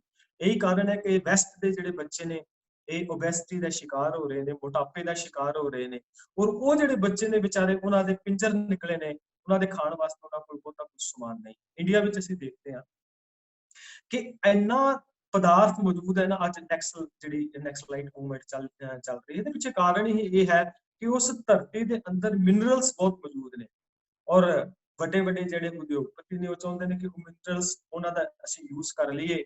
ਧਰਤੀ ਬੜੀ ਸ਼ਰਸਾਰ ਹੈ, ਲੇਕਿਨ ਉਹਨਾਂ ਲੋਕਾਂ ਨੂੰ ਉਹਦਾ ਪਤਾ ਨਹੀਂ। ਅਰਬ ਦੇ ਲੋਕਾਂ ਨੂੰ ਜਦੋਂ ਤੱਕ ਨਹੀਂ ਸੀ ਪਤਾ ਕਿ ਧਰਤੀ ਦੇ ਅੰਦਰ ਬੇਅੰਤ ਰਿਜ਼ਕ ਮੌਜੂਦ ਹੈ, ਇੱਕ ਐਸਾ ਤਰਲ ਤੇਲ ਮੌਜੂਦ ਹੈ ਜਿਹੜਾ ਸਾਨੂੰ ਇਹਨਾਂ ਨੂੰ ਅਮੀਰ ਕਰ ਸਕਦਾ ਹੈ। ਧਾੜੀ ਬਣ ਕੇ ਘੁੰਮਦੇ ਰਹੇ, ਲੁੱਟਦੇ ਰਹੇ ਲੋਕਾਂ ਨੂੰ, ਲੇਕਿਨ ਜਦੋਂ ਪਤਾ ਲੱਗਾ ਅੱਜ ਸਾਰੀ ਦੁਨੀਆ ਦੇ ਉੱਤੇ ਰਾਜ ਹੈ। ਕਾਰਨ ਹੈ ਕਿ ਧਰਤੀ ਦੇ ਅੰਦਰ ਇੰਨਾ ਰਿਜ਼ਕ ਮੌਜੂਦ ਹੈ, ਕੁਦਰਤ ਦੇ ਅੰਦਰ ਇੰਨਾ ਰਿਜ਼ਕ ਮੌਜੂਦ ਹੈ ਜਿੱਤਾ ਉਹ ਆਪ ਕਰਦਾ ਹੈ, ਪਰ ਬੰਦੇ ਨੇ ਅਸਾਵੀ ਵੰਡ ਕਰਕੇ ਇਸ ਧਰਤੀ ਦੇ ਉੱਤੇ ਇਸਨੇ ਇੰਨੀ ਅਸਾਵੀ ਵੰਡ ਕੀਤੀ ਕਿ ਅੱਜ ਧਰਤੀ ਦੇ ਉੱਤੇ ਚਿੰਤਾ ਹੈ, ਲੋਕਾਂ ਨੂੰ ਭੁੱਖ ਦੀ, ਭੁੱਖਮਰੀ ਵੱਧ ਰਹੀ ਹੈ। ਕਾਰਨ ਹੈ ਕਿ ਅਸੀਂ ਅਸਾਵੀ ਵੰਡ ਕੀਤੀ ਹੈ। ਇਸੇ ਅਸਾਵੀ ਵੰਡ ਦਾ ਜ਼ਿਕਰ ਭਾਈ ਲਾਲੋ ਤੇ ਉਸ ਸਾਖੀ ਦੇ ਅੰਦਰ ਕੀਤਾ ਜਾਂਦਾ ਹੈ ਨਾ ਕਿ ਗੁਰੂ ਨਾਨਕ ਮਹਾਰਾਜ ਜੀ ਮਲਕ ਭਾਗੋ ਨੂੰ ਕਹਿੰਦੇ ਨੇ ਕਿ ਮਲਕ ਭਾਗੋ ਕਿ ਤੇਰਾ ਪ੍ਰਸ਼ਾਦਾ ਇਸ ਕਰਕੇ ਨਹੀਂ ਛਕਣਾ ਕਿ ਇਸ ਰੋਟੀ ਦੇ ਅੰਦਰ ਗਰੀਬਾਂ ਤੇ ਮਜ਼ਲੂਮਾਂ ਦਾ ਅਸਾਵੀ ਵੰਡ ਹੈ ਕਿ ਇੱਕ ਘਰ ਦੇ ਅੰਦਰ ਚੁੱਲ੍ਹਾ ਨਹੀਂ ਪੱਕ ਰਿਹਾ, ਇੱਕ ਘਰ ਦੇ ਅੰਦਰ ਰੋਟੀ ਦਾ ਇੰਤਜ਼ਾਮ ਨਹੀਂ ਹੋ ਰਿਹਾ ਤੇ ਤੂੰ ਲੋਕਾਂ ਦਾ ਸ਼ੋਸ਼ਣ ਕਰਕੇ ਅੱਜ ਵੱਡੇ ਵੱਡੇ ਪਕਵਾਨ ਲਾ ਰਿਹਾ, ਇਹ ਗਲਤ ਹੈ। ਪਾਤਸ਼ਾਹ ਜੀ ਨੇ ਉਸ ਅਸਾਵੀ ਵੰਡ ਦੇ ਉੱਤੇ ਸੱਟ ਮਾਰੀ ਔਰ ਸਾਨੂੰ ਸਮਝਾਇਆ ਕਿ ਇਸ ਕੁਦਰਤ ਦੇ ਅੰਦਰ ਦੇਖੋ ਕਿ ਉਹ ਅਕਾਲ ਪੁਰਖ ਵਾਹਿਗੁਰੂ ਜੀ ਜਿਸ ਨੇ ਇਹ ਜੀਵ ਜੰਤ ਪੈਦਾ ਕੀਤੇ ਨੇ, ਜਿਨ ਕਰਤਾ ਕਰਨਾ ਕੀਆ ਚਿੰਤਾ ਵੀ ਕਰਨੀ ਤਾਂ ਸੋ ਕਰਤਾ ਚਿੰਤਾ ਕਰੇ ਜਿਨ ਪਾਇਆ ਜਗ। ਕਹਿੰਦੇ ਨੇ ਉਹ ਕਰਤਾ ਅਸਲ ਵਿੱਚ ਚਿੰਤਾ ਕਰਦਾ ਹੈ ਜਿਸ ਨੇ ਇਸ ਜਗਤ ਨੂੰ ਪੈਦਾ ਕੀਤਾ ਹੈ, ਜਿਸ ਨੇ ਇਸ ਜਗਤ ਨੂੰ ਪਾਇਆ ਹੈ, ਜਿਸ ਨੇ ਜਿਹੜੀ ਕ੍ਰੀਏਸ਼ਨ ਹੈ। ਕਹਿੰਦੇ ਨੇ ਉਸ ਅਕਾਲ ਪੁਰਖ ਵਾਹਿਗੁਰੂ ਨੇ ਨਾ ਉਸ ਫਿਨਲੈਂਡ ਦੇ ਅੰਦਰ ਇੱਕ ਮੱਛਰ ਦਾ ਲਾਰਵਾ ਹੈ, ਮੱਛਰ ਦਾ ਲਾਰਵਾ ਫਿਨਲੈਂਡ ਦੇ ਵਿੱਚ ਜਦੋਂ ਠੰਡ ਪੈਂਦੀ ਹੈ ਸਰੋਵਰ ਜਿਹੜੇ ਜੰਮ ਜਾਂਦੇ ਨੇ, ਉਹ ਮੱਛਰ ਦਾ ਲਾਰਵਾ ਵੀ ਜੰਮ ਜਾਂਦਾ ਹੈ। ਪਰ ਰੱਬ ਨੇ ਉਹਦੀ ਕੁਦਰਤ ਜਿਹੜੀ ਹੈ ਉਹਦੀ ਸ਼ੇਪ ਜਿਹੜੀ ਇਸ ਢੰਗ ਦੀ ਬਣਾਈ ਹੈ ਵੀ ਉਹਦਾ ਜਿਹੜਾ ਅੰਦਰਲਾ ਗਲਾਈਕੋ ਪ੍ਰੋਟੀਨ ਹੈ ਉਹਦੇ ਵਾਸਤੇ ਖੁਰਾਕ ਦਾ ਕੰਮ ਕਰਦਾ ਰਹਿੰਦਾ। ਲਗਭਗ 6-7 ਮਹੀਨੇ ਉਹ ਜੰਮਿਆ ਰਹਿੰਦਾ ਲਾਰਵਾ, ਖੁਰਾਕ ਦਾ ਕੰਮ ਗਲਾਈਕੋ ਪ੍ਰੋਟੀਨ ਕਰਦਾ ਰਹਿੰਦਾ ਹੈ। ਜਦੋਂ ਗਰਮੀ ਹੁੰਦੀ ਹੈ, ਪਿੰਗਲਦਾ ਹੈ, ਉਹ ਬਰਫ਼ ਪਿੰਗਲਦੀ ਹੈ, ਉਹ ਲਾਰਵਾ ਵਿੱਚੋਂ ਨਿਕਲ ਕੇ ਆਉਂਦਾ, ਫਿਰ ਉਹ ਜਿਉਂਦਾ ਹੋ ਜਾਂਦਾ ਹੈ। ਇਸੇ ਤਰ੍ਹਾਂ ਹਾਈਬਰਨੇਸ਼ਨ ਦੀ ਜਿਹੜੀ ਅਸੀਂ ਇੱਕ ਥਿਊਰੀ ਦੇਖਦੇ ਹਾਂ ਕਿ ਠੰਡ ਬੜੀ ਪੈਂਦੀ ਹੈ, ਪੋਲਰ ਬੀਅਰ ਹਾਈਬਰਨੇਟ ਹੋ ਜਾਂਦੇ ਨੇ, ਧੜਕਣ ਮੱਧਮ ਹੋ ਜਾਂਦੀ ਹੈ, ਉਹਨਾਂ ਦੀ ਖੁਰਾਕ ਉਹਨਾਂ ਦੇ ਕੋਲ ਹੈ ਨਹੀਂ, ਧੜਕਣ ਮੱਧਮ ਹੋ ਗਈ, ਸਾਹ ਦੀ ਜਿਹੜੀ ਉਹਨਾਂ ਦੀ ਚੱਲਣ ਦੀ ਪ੍ਰਕਿਰਿਆ ਬੜੀ ਮੱਧਮ ਹੋ ਜਾਂਦੀ ਹੈ। ਕੁਦਰਤ ਨੇ ਉਸ ਢੰਗ ਦੇ ਨਾਲ ਉਹਨਾਂ ਨੂੰ ਹਾਈਬਰਨੇਟ ਉਹਨਾਂ ਨੇ ਕਰਨਾ ਸਿੱਖ ਲਿਆ। ਕੁਦਰਤ ਨੇ ਉਹਨਾਂ ਦੀ ਰੋਜ਼ੀ ਦਾ ਇੰਤਜ਼ਾਮ ਉਸ ਹਾਲਾਤ ਦੇ ਅੰਦਰ ਵੀ ਕਰ ਦਿੱਤਾ ਕਿ ਉਹ ਆਪਣੀ ਬੋਡੀ ਦੀ ਖੁਰਾਕ, ਆਪਣੀ ਚਰਬੀ ਨੂੰ ਖਾਂਦੇ, ਉਹ ਸਰੀਰ ਆਪਣੀ ਚਰਬੀ ਨੂੰ ਖਾ ਕੇ ਉਹ 6 ਮਹੀਨੇ ਬਾਅਦ ਜਿਹੜੇ ਉਹ ਹਾਈਬਰਨੇਟਿਡ ਜੀ ਨੇ ਉਹ 6 ਮਹੀਨੇ ਬਾਅਦ ਬਰਫ਼ ਚੋਂ ਨਿਕਲ ਕੇ ਫਿਰ ਉਹ ਸਰਵਾਈਵ ਕਰਦੇ ਨੇ। ਇਹ ਕੁਦਰਤ ਆਪ ਸਾਰਾ ਕੁਝ ਜਿਹੜੀ ਹੈ ਉਹਦੀ ਚਿੰਤਾ ਕੁਦਰਤ ਨੇ ਕੀਤੀ ਹੈ। ਨਾਨਕ ਹੁਣ ਪਾਤਸ਼ਾਹ ਜੀ ਬਚਨ ਕਰਦੇ ਨੇ ਕਿ ਤਿਸ ਜੁਹਾਰੀ ਸਵਸਤ ਤਿਸ ਦੀਪਾਨ ਅਪਨ, ਤਿਸ ਜੁਹਾਰੀ ਮੈਂ ਉਸ ਨੂੰ ਪ੍ਰਣਾਮ ਕਰਦਾ ਹਾਂ, ਉਸ ਅਕਾਲ ਵਾਹਿਗੁਰੂ ਜੀ, ਜਿਸ ਅਕਾਲ ਵਾਹਿਗੁਰੂ ਜੀ ਦੀ ਕਾਇਨਾਤ ਇੰਨੀ ਵਿਸ਼ਾਲ ਹੈ, ਇੰਨੀ ਵਿਸ਼ਾਲਤਾ ਦੇ ਅੰਦਰ ਹੈ। ਮੈਂ ਨਮਸਕਾਰ ਕਰਦਾ ਹਾਂ ਉਸ ਅਕਾਲ ਪੁਰਖ ਵਾਹਿਗੁਰੂ, ਉਹ ਅਕਾਲ ਪੁਰਖ ਸਵਸਤ, ਸਵਸਤ ਦਾ ਮਤਲਬ ਸਦਾ ਅਟਲ ਰਹੇ। ਸੰਸਕ੍ਰਿਤ ਦਾ ਵਰਡ ਹੈ ਸਵਸਤ, ਉਹਦੇ ਵਿੱਚੋਂ ਸਵਸਤ ਸ਼ਬਦ ਜਿਹੜਾ ਹੈ ਤਦਭਵ ਰੂਪ ਦੇ ਵਿੱਚ ਨਿਕਲ ਕੇ ਵਿਆਕਰਨਿਕ ਨਿਯਮਾਂ ਦੇ ਮੁਤਾਬਿਕ ਇੱਥੇ ਆ ਰਿਹਾ ਹੈ। ਸਵਸਤ ਦਾ ਮਤਲਬ ਤੇਰੀ ਜੈ ਹੋਵੇ हे ਅਕਾਲ ਵਾਹਿਗੁਰੂ ਜੀ, ਤੇਰੇ ਅੱਗੇ ਵਾਕਈ ਸਿਜਦਾ ਕਰਨ ਦਾ ਜੀ ਕਰਦਾ ਕਿ ਜਿਸਨੇ ਇੰਨੇ ਵੱਡੇ ਕ੍ਰੀਏਸ਼ਨ ਨੂੰ ਸਿਰਜਿਆ, ਫਿਰ ਉਹ ਸਾਰੀ ਕ੍ਰੀਏਸ਼ਨ ਦੇ ਰਿਜ਼ਕ ਦੀ ਵੀ ਚਿੰਤਾ ਹੈ। ਸਾਨੂੰ ਚਿੰਤਾ ਹੁੰਦੀ ਹੈ ਵੀ ਸਾਡੇ ਬੱਚੇ ਆਉਣ ਵਾਲੇ ਫਿਊਚਰ ਦੇ ਅੰਦਰ ਕੀ ਖਾਣਗੇ, ਕਿੱਦਾਂ ਦਾ ਉਹਨਾਂ ਦਾ ਜਿਹੜਾ ਹੈ ਲਾਈਫ ਸਟਾਈਲ ਹੋਵੇਗਾ। ਹਰ ਇੱਕ ਪੇਰੈਂਟਸ ਨੂੰ ਚਿੰਤਾ ਹੁੰਦੀ ਹੈ। ਰੱਬ ਨੇ ਇਹ ਪੂਰੀ ਕ੍ਰੀਏਸ਼ਨ ਨੂੰ ਸਾਜ ਕੇ ਕਿਸ ਢੰਗ ਦੇ ਨਾਲ ਉਹ ਸਾਰੇ ਰਿਜ਼ਕ ਦਾ ਇੰਤਜ਼ਾਮ ਕੀਤਾ, ਸਾਰੇ ਨਿਜ਼ਾਮ ਨੂੰ ਚਲਾਇਆ। ਗੁਰੂ ਨਾਨਕ ਮਹਾਰਾਜ ਜੀ ਬਚਨ ਕਰਦੇ ਨੇ ਕਿ ਤਿਸ ਜੁਹਾਰੀ ਸਵਸਤ ਤਿਸ ਦੀਵਾਨ ਅਪੱਗ, ਉਹਦਾ ਇਹ ਦਰਬਾਰ, ਉਹਦੀ ਇਹ ਕੁਦਰਤ ਅਪੱਗ ਨਾ ਕਦੇ ਨਾ ਨਾਸ਼ ਹੋਣ ਵਾਲੀ ਹੈ। ਉਹਦੀ ਇਹ ਕੁਦਰਤ ਕਦੇ ਨਾ ਨਾਸ਼ ਹੋਣ ਵਾਲੀ ਹੈ। ਅੱਜ ਤੇ ਸਾਇੰਸ ਵੀ ਇਸ ਗੱਲ ਨੂੰ ਮੰਨਦੀ ਹੈ। ਕਹਿੰਦੇ ਆ ਕਿ ਪੜ੍ਹਦੇ ਸੁਣਦੇ ਆ ਵੀ ਬਲੈਕ ਹੋਲ ਜਿਹੜਾ ਹੈ ਇੱਕ ਐਸਾ ਰਹੱਸ ਹੈ ਨਾ ਜਿਹਦੇ ਅੰਦਰ ਜਾ ਕੇ ਸਾਰੀਆਂ ਗਲੈਕਸੀਆਂ ਖਤਮ ਹੋ ਜਾਂਦੀਆਂ ਨੇ, ਪਰ ਬਲੈਕ ਹੋਲ ਕਦੇ ਨਾਸ਼ ਨਹੀਂ ਹੁੰਦਾ, ਮੰਨਿਆ ਜਾ ਰਿਹਾ ਹੈ। ਹੁਣ ਵਰਮ ਹੋਲਸ ਆ ਗਏ, ਇਸ ਤੋਂ ਖੋਜ ਹੋ ਰਹੀ ਹੈ। ਦੇਖੋ ਇੱਕ ਥਾਂ ਤੇ ਜਾ ਕੇ ਸਾਇੰਸ ਖਤਮ ਹੋ ਜਾਂਦੀ ਹੈ, ਜਿੱਥੇ ਉਸ ਅਕਾਲ ਵਾਹਿਗੁਰੂ ਜੀ ਦੀ ਹੋਂਦ ਦਾ ਅਹਿਸਾਸ ਸਾਨੂੰ ਹੁੰਦਾ ਹੈ, ਜਿੱਥੇ ਜਾ ਕੇ ਉਹ ਕਹਿ ਦਿੰਦੇ ਨੇ ਵੀ ਗੋਡ ਪਾਰਟੀਕਲ ਹੈ। ਗੈਸਿਸ ਦੀ ਗੱਲ ਕਰਦੇ ਨੇ, ਗੈਸਿਸ ਕਿੱਥੋਂ ਆਈ ਇਹਦੀ ਬਾਤ ਨਹੀਂ ਕਰਦੇ। ਇੱਥੇ ਜਾ ਕੇ ਗੁਰੂ ਨਾਨਕ ਮਹਾਰਾਜ ਜੀ ਕਹਿੰਦੇ ਨੇ ਕਿ ਮੈਂ ਸਿਜਦਾ ਕਰਦਾ ਉਸ ਅਕਾਲ ਪੁਰਖ ਵਾਹਿਗੁਰੂ ਜੀ ਨੂੰ, ਜਿਸ ਨੇ ਇਹ ਪੂਰੀ ਕ੍ਰੀਏਸ਼ਨ ਉਸਨੇ ਉਹ ਬਣਾਇਆ, ਔਰ ਉਹ ਕ੍ਰੀਏਸ਼ਨ ਦੀ ਜਿਹੜੀ ਹੈ ਇਹ ਕੁਦਰਤ ਦੇ ਜਿਹੜੇ ਉਹ ਵੀ ਕਦੇ ਨਾ ਨਾਸ਼ ਹੋਣ ਵਾਲੀ ਹੈ, ਕਦੇ ਨਾ ਨਾਸ਼ ਹੋਣ ਵਾਲਾ ਉਹਦਾ ਨਿਯਮ ਹੈ, ਉਹਦਾ ਸਿਸਟਮ ਹੈ ਜਿਹੜਾ ਕਦੇ ਨਾਸ਼ ਨਹੀਂ ਹੋ ਸਕਦਾ। ਨਾਨਕ ਸੱਚੇ ਨਾਮ ਬਿਨ ਕਿਆ ਟਿੱਕਾ ਕਿਆ ਤੱਗ, ਕਹਿੰਦੇ ਸੱਚੇ ਨਾਮ ਤੋਂ ਬਿਨਾ ਕੀ ਟਿੱਕਾ ਤੇ ਕੀ ਤੱਗ।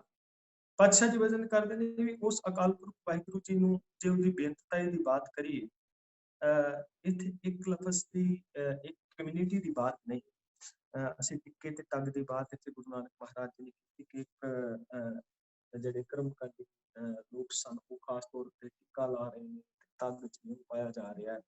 ਤੇ ਪਾਤਸ਼ਾਹ ਜੀ ਕਹਿੰਦੇ ਨੇ ਵੀ ਕੇਵਲ ਇੱਕ ਧਾਰਮਿਕ ਚਿੰਨ੍ਹਾਂ ਦੇ ਉੱਤੇ ਅੜਿਆ ਹੈ, ਤੇਰੇ ਜੀਵਨ ਦੇ ਅੰਦਰ ਉਸ ਅਕਾਲ ਪੁਰਖ ਦੀ ਕਰਤੇ ਦੀ ਕੁਦਰਤ ਵਾਸਤੇ ਕੋਈ ਤੇਰੇ ਅੰਦਰ ਉਹ ਪਿਆਰ ਨਹੀਂ, ਕੋਈ ਦਇਆ ਨਹੀਂ, ਕੋਈ ਤੇਰੇ ਅੰਦਰ ਉਹ ਚਾਹਤ ਨਹੀਂ ਕਿ ਉਸ ਕਰਤੇ ਦੀ ਕੁਦਰਤ ਦੇ ਜੀਆਂ ਦੇ ਨਾਲ ਤੂੰ ਪਿਆਰ ਕਰੇ, ਤੇਰੇ ਅੰਦਰ ਉਹ ਇਨਸਾਨੀਅਤ ਨਹੀਂ। ਪਾਤਸ਼ਾਹ ਜੀ ਕਹਿੰਦੇ ਨੇ ਫਿਰ ਇਹ ਧਰਮੀ ਹੋਣ ਦਾ ਕੋਈ ਲਾਭ ਨਹੀਂ।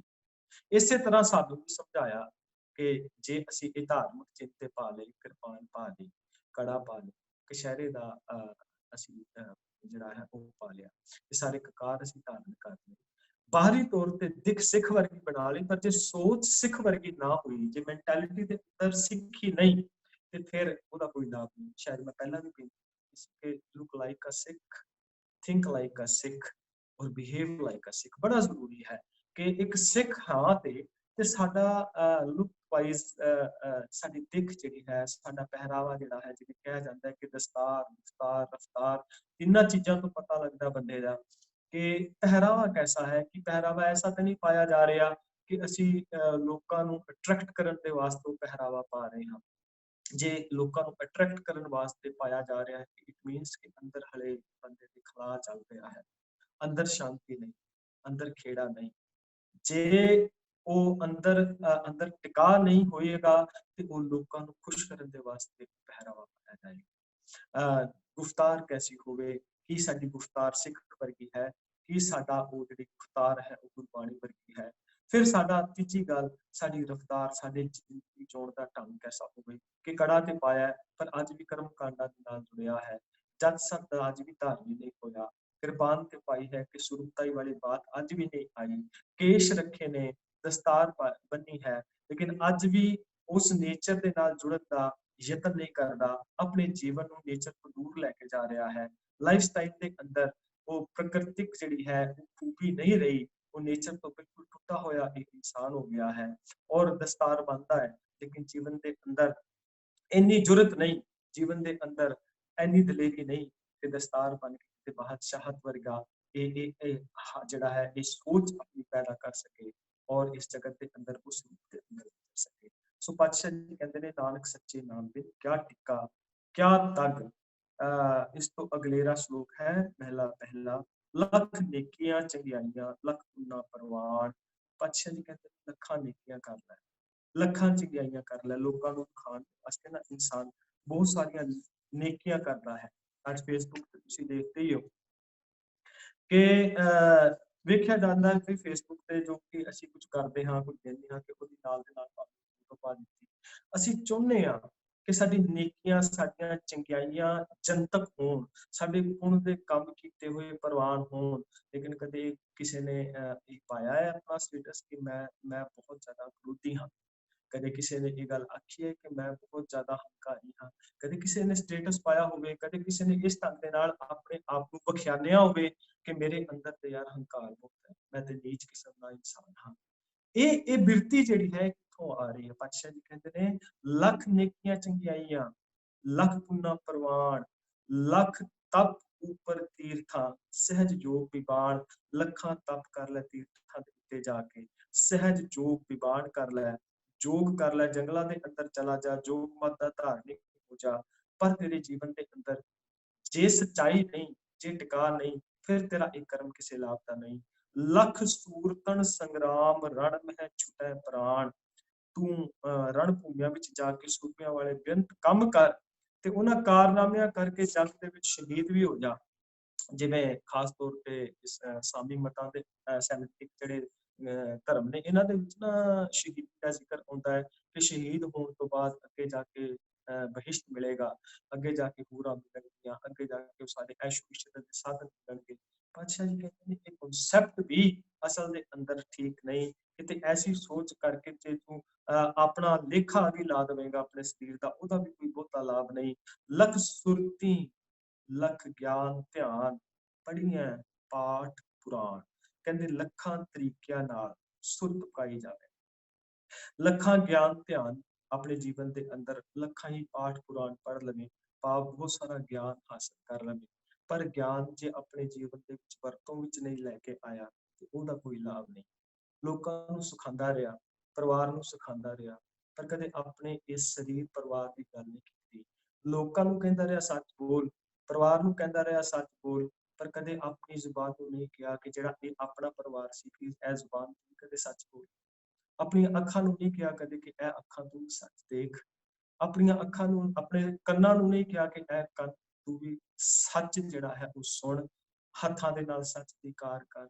ਲੋਕਾਂ ਨੂੰ ਤੇ ਕਹਿੰਦਾ ਰਿਹਾ, ਲੇਕਿਨ ਆਪਣੇ ਇਸ ਸਰੀਰ ਰੂਪੀ ਪਰਿਵਾਰ ਦੇ ਨਾਲ, ਸਰੀਰ ਰੂਪੀ ਘਰ ਦੇ ਨਾਲ ਉਸ ਰੂਪ ਦੇ ਅੰਦਰ ਜੁੜ ਨਹੀਂ ਪਾਇਆ ਜਿਸ ਰੂਪ ਦੇ ਵਿੱਚ ਗੁਰੂ ਪਾਤਸ਼ਾਹ ਜੀ ਸਾਨੂੰ ਸਮਝਾਉਣਾ ਚਾਹੁੰਦੇ। ਜਿਨ ਕਰਤਾ ਕਰਨਾ ਕੀਆ ਲਿਖਿਆ ਆਵਣ ਜਾਣ, ਜਿਸ ਨੇ ਸਾਰੀ ਸ੍ਰਿਸ਼ਟੀ ਰਚੀ ਹੈ, ਜਿਸ ਨੇ ਜੀਵਾਂ ਦਾ ਜੰਮਣਾ ਮਰਨਾ ਨਿਯਤ ਕੀਤਾ ਹੈ, ਉਸ ਦੀ ਬਖਸ਼ਿਸ਼ ਦਾ ਪਾਤਰ ਬਣਨ ਲਈ ਉਸ ਦਾ ਨਾਮ ਸਿਮਰਨ ਦੀ ਉੱਤਮ ਹੈ। ਇਸ ਕਰਕੇ ਜਿਸ ਅਕਾਲ ਵਾਹਿਗੁਰੂ ਜੀ ਨੇ ਸਾਰੀ ਸ੍ਰਿਸ਼ਟੀ ਰਚੀ ਹੈ, ਸਾਡਾ ਫਰਜ਼ ਬਣਦਾ ਹੈ ਕਿ ਉਸ ਅਕਾਲ ਵਾਹਿਗੁਰੂ ਜੀ ਦੇ ਨਾਲ ਜੁੜੀਏ। ਪਾਤਸ਼ਾਹ ਜੀ ਅੰਤਲੇ ਸ਼ਲੋਕ ਦੇ ਅੰਤਲੇ ਸਤਰਾਂ ਦੇ ਵਿੱਚ ਜ਼ਿਕਰ ਕਰਦੇ ਨੇ, ਨਾਨਕ ਥਿਆ ਕਰਮ ਸੱਚਾ ਨਿਸ਼ਾਨ। ਪਾਤਸ਼ਾਹ ਜੀ ਕਹਿੰਦੇ ਨੇ ਨਾਨਕ ਇਹ ਸਾਰੀਆਂ ਸਿਆਣਪਾਂ ਵਿਅਰਥ ਹਨ, ਦਰਗਾਹ ਵਿੱਚ ਕਬੂਲ ਪੈਣ ਵਾਸਤੇ ਉਸ ਪ੍ਰਭੂ ਦੀ ਬਖਸ਼ਿਸ਼ ਹੀ ਸੱਚਾ ਪ੍ਰਵਾਨਾ ਹੈ। ਭਾਵ ਕਿ ਜੇ ਕਿਤੇ ਉਸ ਅਕਾਲ ਪੁਰਖ ਵਾਹਿਗੁਰੂ ਜੀ ਦੀ ਕਿਰਪਾ ਸਾਡੇ ਉੱਤੇ ਹੋ ਜਾਵੇ, ਸਾਡੇ ਉੱਤੇ ਮਿਹਰਾਮਤ, ਅਸੀਂ ਉਸ ਅਕਾਲ ਪੁਰਖ ਵਾਹਿਗੁਰੂ ਜੀ ਦੇ ਬਖਸ਼ਿਸ਼ ਦੇ ਪਾਤਰ ਬਣ ਜਾਈਏ। ਜਿੱਦਾਂ ਕਿ ਪਿਛਲੇ ਕੁਝ ਸਮੇਂ ਪਹਿਲਾਂ ਗਿਆਨੀ ਆਪ ਜੀ ਦੇ ਨਾਲ ਕਿਰਪਾ ਨੂੰ ਕਾਫੀ ਡਿਸਕਸ ਕੀਤਾ ਸੀਗਾ ਕਿ ਕਿਰਪਾ ਕੀ ਹੈ, ਕਿਰਪਾ ਦੇ ਪਾਤਰ ਕਿਵੇਂ ਬਣਿਆ ਜਾ ਸਕਦਾ ਹੈ, ਕਿਵੇਂ ਅਸੀਂ ਉਸ ਅਕਾਲ ਪੁਰਖ ਵਾਹਿਗੁਰੂ ਦੀ ਕਿਰਪਾ ਦੇ ਪਾਤਰ ਬਣ ਸਕਦੇ ਹਾਂ। ਸੋ ਉਹ ਅਕਾਲ ਪੁਰਖ ਵਾਹਿਗੁਰੂ ਜਿਹੜਾ ਇੰਨਾ ਵਿਸ਼ਾਲ ਹੈ, ਇੰਨਾ ਵੱਡਾ ਹੈ, ਇੰਨਾ ਬੇਅੰਤ ਹੈ, ਜਿਸ ਨੂੰ ਪਾਤਸ਼ਾਹ ਜੀ ਕਹਿੰਦੇ ਨੇ ਕਿ ਜਿਹਦਾ ਕੁਦਰਤ ਕਵਣ ਕਹਾ ਵਿਚਾਰ, ਵਾਰਿਆ ਨਾ ਜਾਵਾ ਇੱਕ ਵਾਰ। ਕਿ ਜਿਸ ਦੀ ਵਿਚਾਰ ਵੀ ਸਾਂਝੀ ਨਹੀਂ ਕੀਤੀ ਜਾ ਸਕਦੀ। ਕਿਆ ਗੁਣ ਤੇਰੇ ਸਾਰ ਸੰਭਾਲੀ ਉਹੀ ਨਿਰਗੁਣ ਕੀਤਾ ਤਾਰੇ। ਹੁਣ ਐਸੇ ਅਕਾਲ ਪੁਰਖ ਵਾਹਿਗੁਰੂ ਦੀ ਕਿਰਪਾ ਦੀ ਬਖਸ਼ਿਸ਼ ਦੇ ਸਦਕਾ ਅਸੀਂ ਆਪਣੇ ਲਾਈਫ ਦੇ ਵਿੱਚ ਮੁਰਾਦਬਾ ਹਾਸਲ ਕਰ ਸਕਦੇ ਹਾਂ। ਦੋ ਗੱਲਾਂ ਕਹਿ ਕੇ ਮੈਂ ਸਮਾਪਤ ਕਰ ਰਿਹਾ, ਸਮਾਂ ਹੋ ਗਿਆ। ਅਸੀਂ ਅੱਜ ਦੀ ਸਟੱਡੀ ਦੇਖਦੇ ਹਾਂ ਕਿ ਇੱਕ ਹੁੰਦਾ ਨੈਚੁਰਲ ਟੈਲੈਂਟ। ਅਸੀਂ ਮੰਨ ਲੈਂਦੇ ਹਾਂ ਕਈ ਵਾਰੀ ਵੀ ਇੱਕ ਖਾਸ ਕਿਰਪਾ ਜਿਹੜੀ ਹੈ ਕਿਸੇ ਦੇ ਉੱਤੇ ਹੁੰਦੀ ਹੈ। ਸੰਗੀਤ ਬੜਾ ਸੋਹਣਾ, ਆਵਾਜ਼ ਬੜੀ ਸੋਹਣੀ ਹੈ, ਚਲੋ ਕੁਦਰਤੀ ਕਿਰਪਾ ਬਖਸ਼ਿਸ਼ ਮੰਨ ਲੈਂਦੇ ਹਾਂ। ਤੇ ਦੂਜੇ ਪਾਸੇ ਇੱਕ ਸਟੱਡੀ ਆ ਰਹੀ ਹੈ ਕਿ ਅੱਜ ਦੇ ਦੌਰ ਦੇ ਅੰਦਰ ਸਕਸੈਸ ਜਿਹੜਾ ਹੈ ਉਹ ਜ਼ਰੂਰੀ ਨਹੀਂ ਕਿ ਨੈਚੁਰਲ ਟੈਲੈਂਟ ਵਾਲੇ ਨੂੰ ਹੀ ਮਿਲੇਗਾ। ਤੁਸੀਂ ਵੀ ਕਿਰਪਾ ਦੇ, ਅਸੀਂ ਵੀ ਕਿਰਪਾ ਦੇ ਪਾਤਰ ਬਣ ਸਕਦੇ ਹਾਂ। ਉਹਦੀ ਕੀ ਹੈ, ਉਹਦੀ ਕੀ ਹੈ ਹਾਰਡ ਵਰਕ। ਅਸੀਂ ਕਿਰਪਾ ਦੇ ਪਾਤਰ ਤੇ ਬਣੀਏ, ਕਿਰਪਾ ਤੇ ਹੋ ਰਹੀ ਹੈ। ਕਿਰਪਾ ਦੇ ਪਾਤਰ ਕਿਵੇਂ ਬਣਾਂਗੇ? ਜਦੋਂ ਅਸੀਂ ਹਾਰਡ ਵਰਕ ਕਰਾਂਗੇ, ਜਦੋਂ ਉਸ ਵੱਡੇ ਅਕਾਲ ਵਾਹਿਗੁਰੂ ਦੀ ਉਸ ਕੁਦਰਤ ਦੇ ਨਾਲ ਜੁੜਾਂਗੇ, ਤੇ ਫਿਰ ਉਹ ਜਿਹੜਾ ਹਾਰਡ ਵਰਕ ਕੀਤਾ ਹੈ, ਐਫਰਟ ਕੀਤਾ ਹੈ, ਉਹ ਹਾਰਡ ਵਰਕ ਸਾਡੀ ਸਕਿੱਲ ਨੂੰ ਵਧਾਏਗਾ। ਫਿਰ ਅਸੀਂ ਉਹਦੀ ਕਿਰਪਾ ਦੇ ਪਾਤਰ ਬਣਾਂਗੇ। ਦੇਖੋ, ਜੇ 올림픽 ਗੋਲਡ ਮੈਡਲਿਸਟ ਇਹ ਸੋਚੇ ਕਿ ਮੈਂ ਉਹ ਮੇਰੇ ਉੱਤੇ ਤੇ ਚਲੋ ਮੈਂ ਤੇ ਨੈਚੁਰਲ ਟੈਲੈਂਟ ਦੇ ਵਿੱਚ ਆ, ਮੈਂ ਹਾਰਡ ਵਰਕ ਕਰਾਂ ਨਾ, ਤੇ ਕਦੇ ਵੀ ਉਹ ਆਪਣੇ ਜੀਵਨ ਦੇ ਅੰਦਰ ਨਾ ਉਸ ਮੈਡਲ ਨੂੰ ਹਾਸਲ ਨਹੀਂ ਕਰ ਪਾਏਗਾ, ਗੋਲਡ ਮੈਡਲ ਨਹੀਂ ਜਿੱਤ ਪਾਏਗਾ। ਉਹ ਤਾਂ ਡਬਲ ਐਫਰਟ ਕਰਦਾ ਹੈ, ਸਗੋਂ ਆਪਣੇ ਓਪੋਨੈਂਟ ਨੂੰ ਵੇਖ ਕੇ ਕਿ ਮੈਂ ਡਬਲ ਐਫਰਟ ਕਰਨਾ ਹੈ। ਇਸੇ ਤਰ੍ਹਾਂ ਜਦੋਂ ਅਸੀਂ ਆਪਣੀ ਲਾਈਫ ਦੇ ਅੰਦਰ ਕਿਸੇ ਨੈਚੁਰਲ ਟੈਲੈਂਟਡ ਇਨਸਾਨ ਨੂੰ ਵੇਖ ਕੇ ਕਹਿੰਦੇ ਨੇ ਇਹਦੇ ਉੱਤੇ ਕਿਰਪਾ ਹੈ, ਬਖਸ਼ਿਸ਼ ਹੈ, ਸਾਨੂੰ ਵੀ ਉਸ ਅਕਾਲ ਵਾਹਿਗੁਰੂ ਜੀ ਦਾ ਬਖਸ਼ਿਸ਼ ਦਾ ਪਾਤਰ ਬਣਨਾ ਚਾਹੀਦਾ ਹੈ। ਹਾਰਡ ਵਰਕ ਕਰਕੇ ਨੈਚੁਰਲ ਟੈਲੈਂਟ ਦੀ ਬਰਾਬਰੀ ਕੀਤੀ ਜਾ ਸਕਦੀ ਹੈ ਔਰ ਆਪਣੇ ਗੋਲ ਅਚੀਵ ਕੀਤੇ ਜਾ ਸਕਦੇ ਨੇ, ਔਰ ਆਪਣੇ ਬੱਚਿਆਂ ਦੇ ਅੰਦਰ ਇਹ ਗੱਲ ਪਾਈ ਜਾ ਸਕਦੀ ਹੈ ਕਿ ਉਸ ਅਕਾਲ ਪੁਰਖ ਵਾਹਿਗੁਰੂ ਦੀ ਕਿਰਪਾ, ਉਹਦੀ ਬਖਸ਼ਿਸ਼ ਦਾ ਪਾਤਰ ਇਹ ਬੱਚਿਆਂ ਤੂੰ ਵੀ ਬਣ ਸਕਦਾ ਹੈ ਔਰ ਆਪਣੀ ਲਾਈਫ ਦੇ ਅੰਦਰ ਹਰ ਉਹ ਮੁਰਾਦਬਾ ਹਾਸਲ ਕਰ ਸਕਦਾ ਹੈ। ਭਾਵੇਂ ਤੇਰੇ ਜੈਨੇਟਿਕ ਸਿਸਟਮ ਜੈਸਾ ਮਰਜ਼ੀ ਹੈ, ਭਾਵੇਂ ਤੇਰੀ ਜੀਨਸ ਦੇ ਅੰਦਰ ਪੜ੍ਹਾਈ ਨਹੀਂ ਆ ਰਹੀ, ਕੋਈ ਰਿਕਸ਼ਾ ਵਾਲਾ ਹੈ, ਉਹਦਾ ਬੱਚਾ ਡਾਕਟਰ ਬਣ ਜਾਂਦਾ ਹੈ। ਇੱਕ ਚਪੜਾਸੀ ਹੈ, ਉਹਦੀ ਬੇਟੀ ਪਿੱਛੇ ਦੇ ਜੱਜ ਬਣ ਗਈ। ਜੈਨੇਟਿਕ ਸਿਸਟਮ ਦੇ ਅੰਦਰ ਪੜ੍ਹਾਈ ਨਹੀਂ, ਲੇਕਿਨ ਆਉਣ ਵਾਲੇ ਟਾਈਮ ਦੇ ਅੰਦਰ ਉਹਨਾਂ ਨੇ ਮੁਰਾਦਬੇ ਹਾਸਲ ਕੀਤੇ। ਸੋ ਕਿਰਪਾ ਦਾ ਪਾਤਰ ਹਾਰਡ ਵਰਕ ਦੇ ਨਾਲ ਬਣਿਆ ਜਾ ਸਕਦਾ ਹੈ। ਗੁਰਬਾਣੀ ਪੜ੍ਹੀਏ, ਗੁਰਬਾਣੀ ਨਾਲ ਜੁੜੀਏ ਔਰ ਗੁਰਬਾਣੀ ਦੇ ਇਹਨਾਂ ਸਿਧਾਂਤਾਂ ਦੇ ਨਾਲ ਜੁੜ ਕੇ ਆਪਣੀ ਜੀਵਨ ਕਰ ਸਕਦੇ ਹਾਂ। ਪੌੜੀ ਦੀ ਵਿਚਾਰ ਨਹੀਂ ਹੋਈ, ਸੋ ਇਹਦੇ ਵਾਸਤੇ ਮੈਂ ਜੀ ਕਿ ਕਿਉਂਕਿ ਸਮਾਂ ਜ਼ਿਆਦਾ ਹੋ ਗਿਆ ਸੀ, ਇਸ ਕਰਕੇ ਇਸ ਵਿਚਾਰ ਨੂੰ ਕੰਟੀਨਿਊ ਨਹੀਂ ਕਰ ਪਾਏ। ਇਤਨੇ ਕੁ ਬੇਨਤੀਆਂ ਪ੍ਰਵਾਨ। ਵਾਹਿਗੁਰੂ ਜੀ ਕਾ ਖਾਲਸਾ, ਵਾਹਿਗੁਰੂ ਜੀ ਕੀ ਫਤਿਹ। ਧੰਨਵਾਦ ਜੀ ਗਿਆਨੀ ਜੀ। ਕਥਾ ਤਾਂ ਬਹੁਤ ਵਧੀਆ ਸੀਗੀ ਤੇ ਗੁਰਬਾਣੀ ਵੀ ਬਹੁਤ ਡੂੰਘੀ ਆ, ਸਾਰਿਆਂ ਨੂੰ ਪਤਾ। ਪਰ ਅੱਜ ਮੈਨੂੰ ਲੱਗਦਾ ਤੁਸੀਂ ਸਰੋਤੇ ਜਿੰਨੇ ਵੀ ਸੁਣਦੇ ਆ, ਸ਼ਾਇਦ ਉਹਨਾਂ ਨੂੰ ਵੀ ਇਹ ਪ੍ਰੋਬਲਮ ਆਈ ਹੋਊਗੀ ਕਿ ਸਾਡੀ ਜਿਹੜੀ ਆਵਾਜ਼ ਸੀਗੀ ਨਾ, ਉਹ ਉੱਚੀ ਤੇ ਨੀਵੀਂ, ਉੱਚੀ ਨੀਵੀਂ ਏਦਾਂ ਹੁੰਦੀ ਰਹੀ ਕਾਫੀ। ਤੇ ਉਹਦੇ ਵਿੱਚ ਜਿਹੜੀ ਕਥਾ ਕੁਝ ਗੱਲਾਂ ਦਾ ਸ਼ਾਇਦ ਹੋ ਸਕਦਾ ਕਈਆਂ ਨੂੰ ਪਤਾ ਨਾ ਲੱਗੇ, ਪਤਾ ਲੱਗਣ ਨਾ ਹੋਊਗਾ, ਹਨਾ। ਤੇ ਮੈਂ ਪੁੱਛੂੰਗਾ ਸਾਰਿਆਂ ਸਰੋਤਿਆਂ ਨੂੰ ਕਿ ਮੈਨੂੰ ਤਾਂ ਨਹੀਂ ਦਿੱਕਤ ਸੀ ਕਿ ਸਾਰਿਆਂ ਨੂੰ ਵੀ ਇੱਦਾਂ ਆਈ ਹੈ। ਜੇ ਇੱਦਾਂ ਹੋਈ ਤਾਂ ਫਿਰ ਆਪਾਂ ਅਗਲੀ ਵਾਰੀ ਕੋਈ ਜੇ ਟੈਕਨੀਕਲ ਜੋ ਵੀ ਪ੍ਰੋਬਲਮ ਹੋਊਗੀ ਉਹਨੂੰ ਹੱਲ ਕਰਨ ਦੀ ਕੋਸ਼ਿਸ਼ ਕਰਾਂਗੇ। ਤੇ ਬਾਕੀ ਗੁਰਬਾਣੀ ਤਾਂ ਤੁਹਾਨੂੰ ਪਤਾ ਹੀ ਹੈ ਸਾਰਿਆਂ ਨੂੰ, ਕਿ ਗੁਰਬਾਣੀ ਆਪਣੇ ਆਪ ਦੇ ਵਿੱਚ ਬਹੁਤ ਡੂੰਘੀ ਆ ਔਰ ਉਹਦੀ ਡੂੰਘਾਈ ਦੇ ਨਾਲ ਗਿਆਨੀ ਜੀ ਨੇ ਦੱਸਿਆ, ਸਪੈਸ਼ਲੀ ਸ਼ੁਰੂ ਦੇ ਵਿੱਚ ਪੁਰਖਾਂ ਬਿਰਖਾਂ ਤੀਰਥਾਂ ਦਾ, ਔਰ ਕਿੰਨੀ ਮਤਲਬ ਬ੍ਰਹਿਮੰਡ ਦੇ ਵਿੱਚ ਜੋ ਕੁਝ ਵੀ ਹੈ ਔਰ ਜੋ ਜਿੱਦਾਂ ਸਾਡੀਆਂ ਮਨੌਤਾਂ ਸਾਰਾ ਕੁਝ ਅਸੀਂ ਮੰਨਦੇ ਹਾਂ, ਬਿਰਖਾਂ ਨੂੰ ਪੂਜਣ ਤੁਰ ਪੈਂਦੇ ਹਾਂ, ਪਰ ਉਹਨਾਂ ਦਾ ਵੀ ਰੀਜ਼ਨ ਜੋ ਸੀਗਾ ਉਹ ਉਹਨਾਂ ਨੇ ਦੱਸਿਆ। ਚਲੋ ਕਥਾ ਬਹੁਤ ਵਧੀਆ ਸੀਗੀ ਜੀ। ਪਰ ਮੈਂ ਹੁਣ ਗਿਆਨੀ ਮੋਹਰ ਸਿੰਘ ਜੀ ਨੂੰ ਵੀ ਕਹਿਣਾ ਕਿ ਸ਼ਾਇਦ ਤੁਸੀਂ ਵੀ ਆਪਣੀ ਥੋੜਾ ਜਿਹਾ ਵਿਊ ਦਿਓ ਇਹਦੇ ਬਾਰੇ ਕਿ ਤੁਹਾਨੂੰ ਵੀ ਕੋਈ ਪ੍ਰੋਬਲਮ ਆਈ ਸੁਣਨ ਦੇ ਵਿੱਚ ਜੀ। ਹਾਂਜੀ ਗਿਆਨੀ ਜੀ, ਤੁਸੀਂ ਹਾਂ, ਸੌਰੀ ਹਾਂਜੀ, ਕਰੋ ਗੱਲ। ਵਾਹਿਗੁਰੂ ਜੀ ਕਾ ਖਾਲਸਾ, ਵਾਹਿਗੁਰੂ ਜੀ ਕੀ ਫਤਿਹ। ਭਾਈ ਦੀਪਿੰਦਰ ਸਿੰਘ ਜੀ, ਬਹੁਤ ਵਧੀਆ ਵਿਆਖਿਆ ਸੀ। ਮਾਣ ਹੈ ਤੁਹਾਡੇ ਤੇ ਕਿ ਸਾਡੇ ਕੋਲ ਇਹੋ ਜਿਹੇ ਪ੍ਰਚਾਰਕ ਹੈ ਨੇ। ਔਰ ਮੈਂ ਤੁਹਾਨੂੰ ਕਹਾਂਗਾ ਕਿ ਜੇ ਪੂਰੀ ਆਸਾ ਦੀ ਵਾਰ ਦੀ ਤੁਸੀਂ ਰਿਕਾਰਡਿੰਗ ਕਰਕੇ ਪਾਉਣ ਦਾ ਯਤਨ ਕਰੋ ਤਾਂ ਹੋਰ ਲੋਕਾਂ ਨੂੰ, ਸੰਗਤਾਂ ਨੂੰ ਬਹੁਤ ਸਾਰਾ ਲਾਭ ਹੋਏਗਾ। ਤੇ ਬਾਕੀ ਆਵਾਜ਼ ਦੀ ਥੋੜੀ ਜਿਹੀ ਪ੍ਰੋਬਲਮ ਆ ਰਹੀ ਸੀ ਵਿੱਚ, ਪਹਿਲੇ ਨੂੰ ਥੋੜੀ ਘੱਟ ਜਾਂਦੀ ਸੀ, ਤਾਂ ਉਹ ਆ ਰਹੀ ਸੀ ਥੋੜੀ ਜਿਹੀ ਪ੍ਰੋਬਲਮ। ਤੇ ਅੱਗੋਂ ਜਦੋਂ ਵੀ ਤੁਸੀਂ ਆਓਗੇ ਤਾਂ ਥੋੜਾ ਦੇਖ ਲਓ ਕਿ ਕੀ ਪ੍ਰੋਬਲਮ ਹੈਗੀ, ਉਹ ਆਪਾਂ ਦੇਖ ਲਵਾਂਗੇ। ਤੇ ਬਹੁਤ ਵਧੀਆ ਵਿਆਖਿਆ ਸੀ, ਵਿਗਿਆਨਿਕ ਢੰਗ ਤਰੀਕੇ ਦੇ ਨਾਲ, ਔਰ ਬਹੁਤ ਕੁਝ ਨਵਾਂ ਸਿੱਖਣ ਨੂੰ ਮਿਲਿਆ। ਤੇ ਮੈਂ ਬੇਨਤੀ ਕਰਾਂਗਾ ਕਿ ਤੁਸੀਂ ਪੂਰੀ ਆਸਾ ਦੀ ਵਾਰ ਦੀ ਰਿਕਾਰਡਿੰਗ ਕਰਕੇ ਤੇ YouTube ਵਗੈਰਾ ਤੇ ਪਾਓ ਤਾਂ ਹੋਰ ਲੋਕ ਵੀ ਇਹਦਾ ਲਾਭ ਲੈ ਸਕਦੇ ਨੇ। ਬਹੁਤ ਧੰਨਵਾਦ। ਠੀਕ ਹੈ ਜੀ, ਬਹੁਤ ਬਹੁਤ ਮਿਹਰਬਾਨੀ ਜੀ। ਹਾਂਜੀ ਦੀਪਿੰਦਰ ਸਿੰਘ, ਤੁਸੀਂ ਕਹਿਣਾ ਸੀ ਕੁਝ? ਨਹੀਂ, ਧੰਨਵਾਦ ਕੀਤਾ ਮੈਂ ਗਿਆਨੀ। ਅੱਛਾ ਜੀ, ਥੈਂਕ ਯੂ। ਹੁਣ ਮੈਂ ਜਿੱਦਾਂ ਹਮੇਸ਼ਾ ਦੀ ਤਰ੍ਹਾਂ ਕਹਿਣਾ ਹੁੰਦਾ ਕਿ ਕੋਈ ਵੀ ਕਿਸੇ ਨੇ ਵੀ ਆਪਣਾ ਕੋਈ ਵਿਚਾਰ ਦੱਸਣਾ ਹੋਵੇ ਅੱਜ ਦੇ ਟੌਪਿਕ ਦੇ ਉੱਤੇ ਤਾਂ ਤੁਸੀਂ ਆ ਜਾਓ ਤੇ ਕਰੋ ਗੱਲਬਾਤ। ਕੁਲਦੀਪ ਕੌਰ ਜੀ ਅਨਮਿਊਟ ਹੋਏ ਆ ਪਹਿਲਾਂ, ਤੁਸੀਂ ਆ ਜਾਓ ਜੀ। ਹਾਂਜੀ ਗਿਆਨੀ ਜੀ। ਹਾਂਜੀ।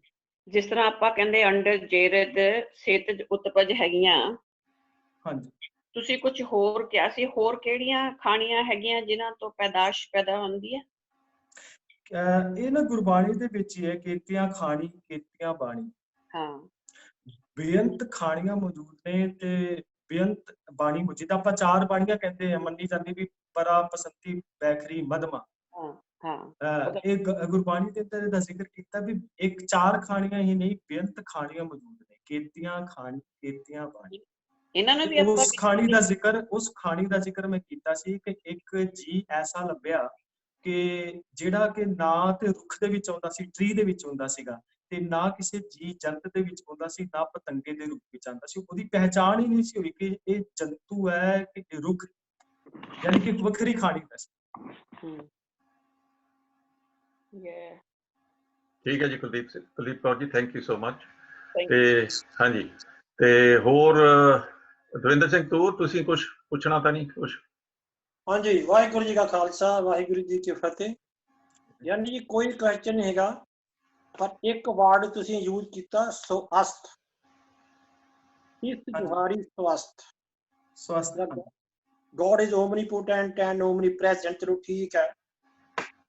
ਇਹ ਤੋਂ ਇਹੀ ਵਰਡ ਜਪਜੀ ਸਾਹਿਬ ਦੀ 21ਵੀਂ ਪੌੜੀ ਵਿੱਚ ਵੀ ਆਉਂਦਾ ਹੈਗਾ, ਸਵਸਥ ਆਸ ਬਾਣੀ ਬਰਮਾਓ। ਹਾਂਜੀ ਸਦਾ ਮੰਚਾ। ਹਾਂਜੀ ਹਾਂਜੀ।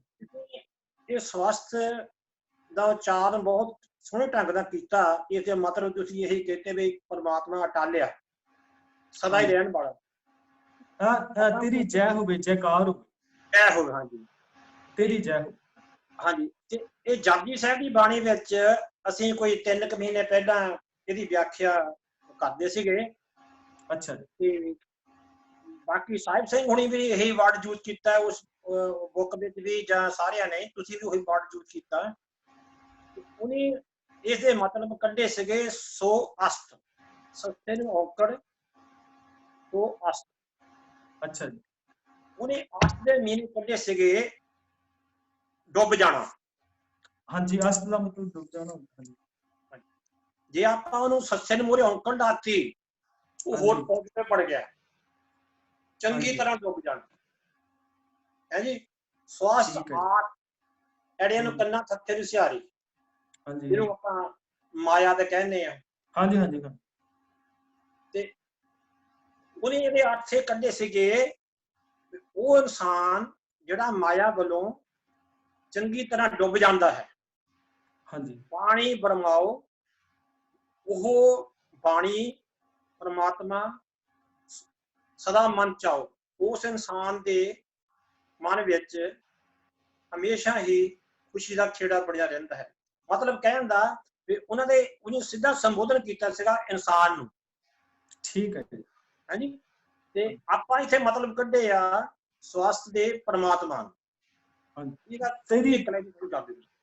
ਹਾਂਜੀ, ਸਦਾ ਅਟਲ ਰਹੇ ਵੀ ਤੇਰੀ ਜੈ ਹੋਵੇ। ਜਿੱਦਾਂ ਇੱਥੇ ਹੈ ਕਿ ਤਿਸ ਚੁਹਾਰੀ ਸਵਸਥ ਤਿਸ, ਤੱਤੇ ਨੂੰ ਸਿਹਾਰੀ ਆ ਰਹੀ ਹੈ ਵੀ ਤੇਰੀ ਜੈ ਹੋਵੇ, ਤਿਸ ਨਾਲ ਆ ਰਿਹਾ।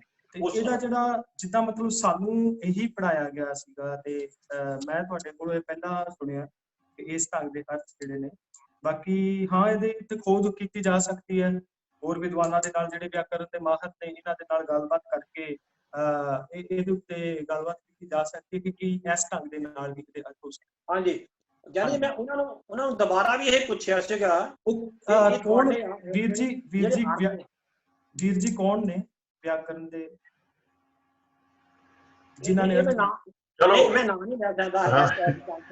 ਅੱਛਾ, ਮੈਂ ਉਹਨੂੰ ਦੁਬਾਰਾ ਵੀ ਕੁਐਸਚਨ ਇਹ ਪੁੱਛਿਆ ਸੀਗਾ ਵੀ ਇਹਦੇ ਅਰਥ ਅਸੀਂ ਅੱਜ ਤੱਕ, ਹੁਣ ਅਸੀਂ 65-70 ਸਾਲ ਦੀ ਸਾਡੀ ਉਮਰ ਹੋ ਗਈ ਆ, ਕੋਈ 7-8 ਸਾਲਾਂ ਤੋਂ ਚਲੋ ਬਾਣੀ ਪੜ੍ਹਦੇ ਆ, ਸੁਣਦੇ ਆ ਤੇ ਵਿਚਾਰਦੇ ਵੀ ਹੈਗੇ ਆ।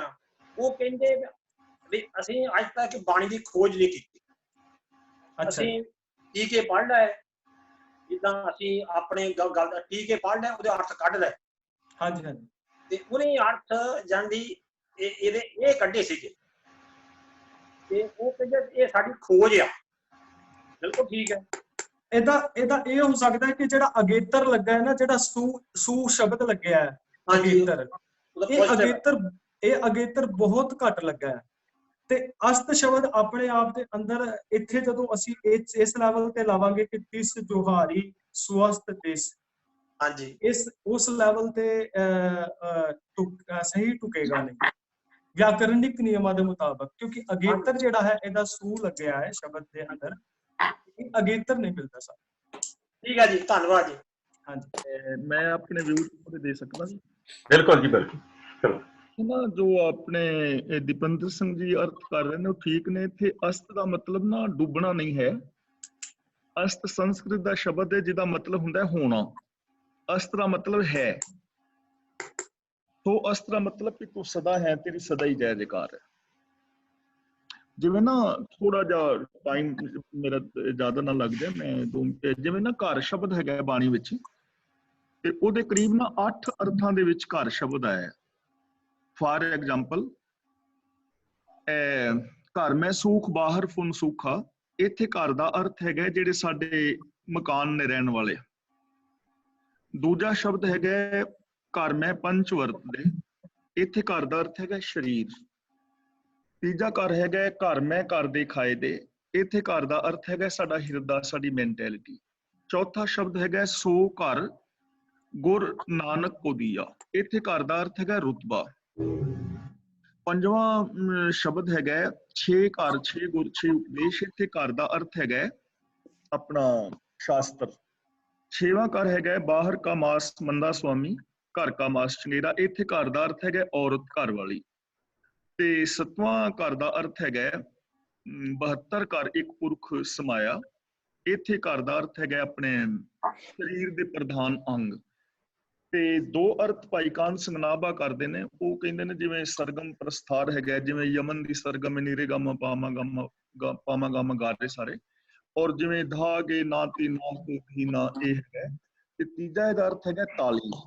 ਯਾਨੀ ਘਰ ਸ਼ਬਦ ਨੂੰ ਇਹਨਾਂ ਅਰਥਾਂ ਵਿੱਚ ਵਰਤਿਆ। ਅਸਤ ਦਾ ਮਤਲਬ ਡੁੱਬਣਾ ਵੀ ਹੁੰਦਾ ਹੈ, ਲੇਕਿਨ ਇੱਥੇ ਅਸਤ ਦਾ ਮਤਲਬ ਡੁੱਬਣਾ ਹੀ ਨਹੀਂ ਹੈ। ਇੱਥੇ ਅਸਤ ਸੰਸਕ੍ਰਿਤ ਦਾ ਸ਼ਬਦ ਜਿਸ ਦਾ ਮਤਲਬ ਹੈ, ਸਵਸਥ ਹੈ, ਤੇਰੀ ਸਦਾ ਜੈ।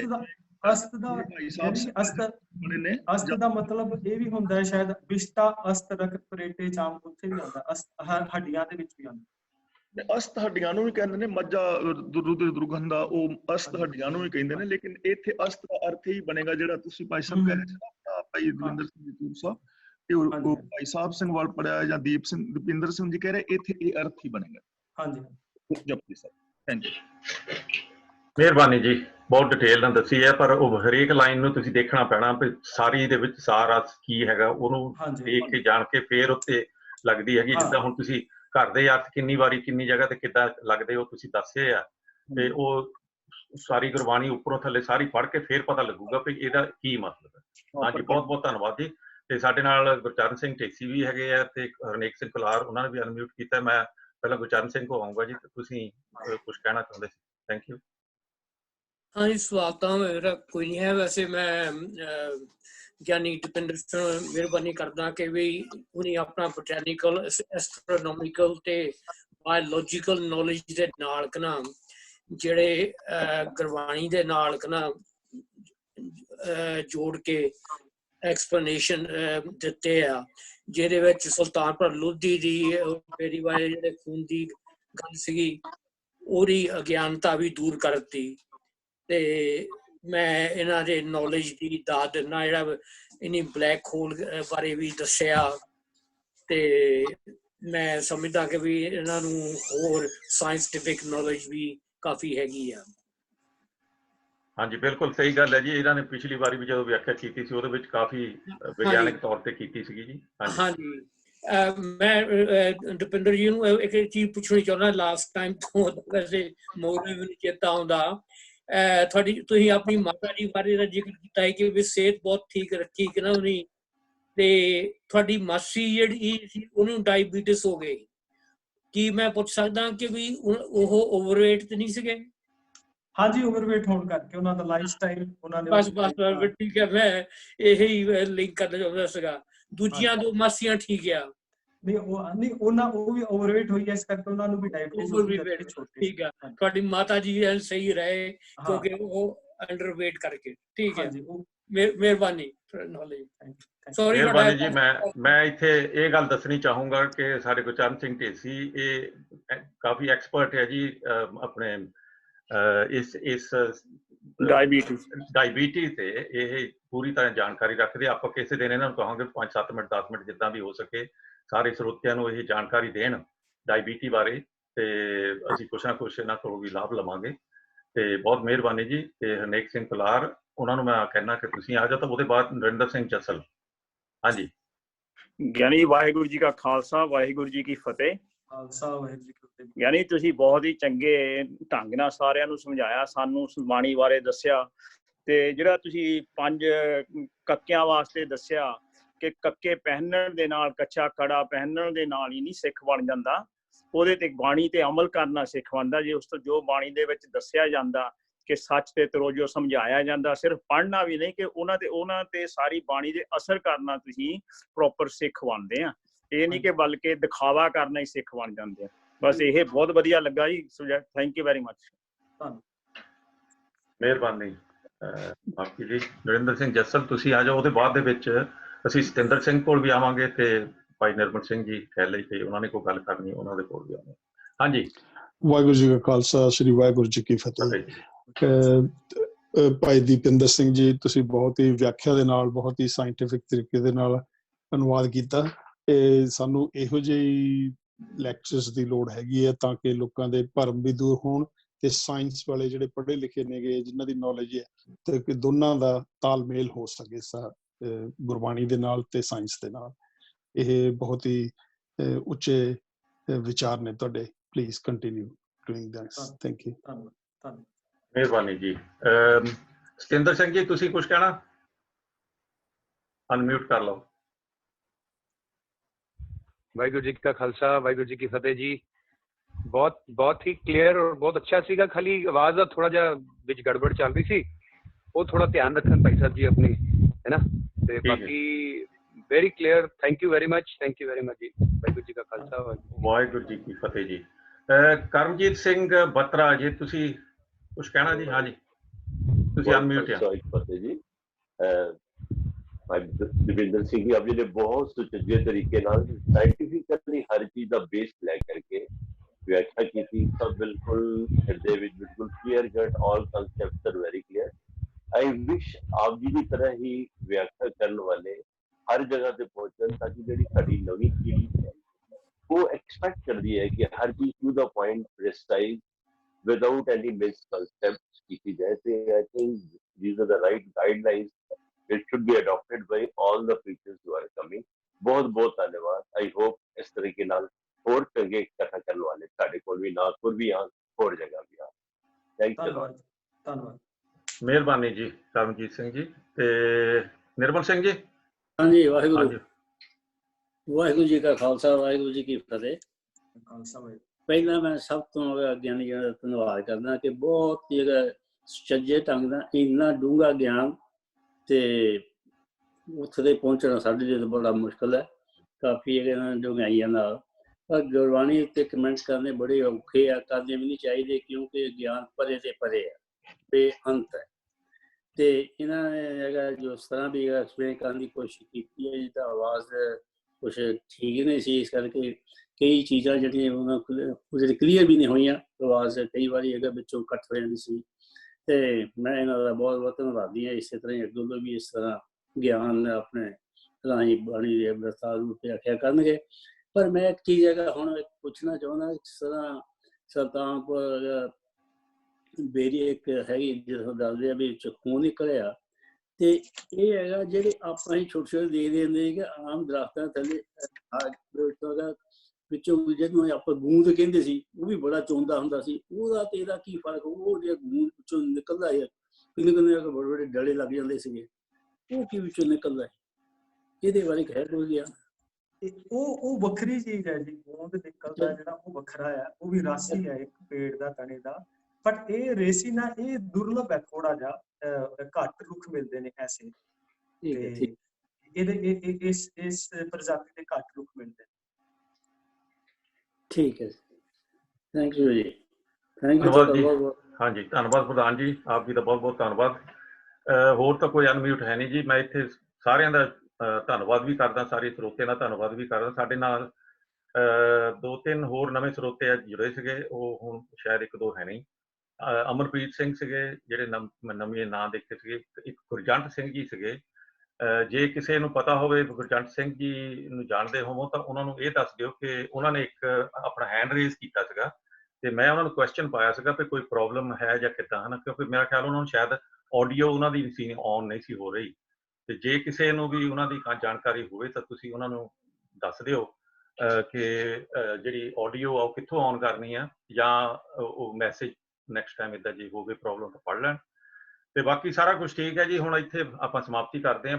ਧੰਨਵਾਦ ਸਾਰੀਆਂ ਸੰਗਤਾਂ ਦਾ, ਤੇ ਧੰਨਵਾਦ ਆਪਣੇ ਦੀਪਿੰਦਰ ਸਿੰਘ ਜੀ ਦਾ ਜੀ।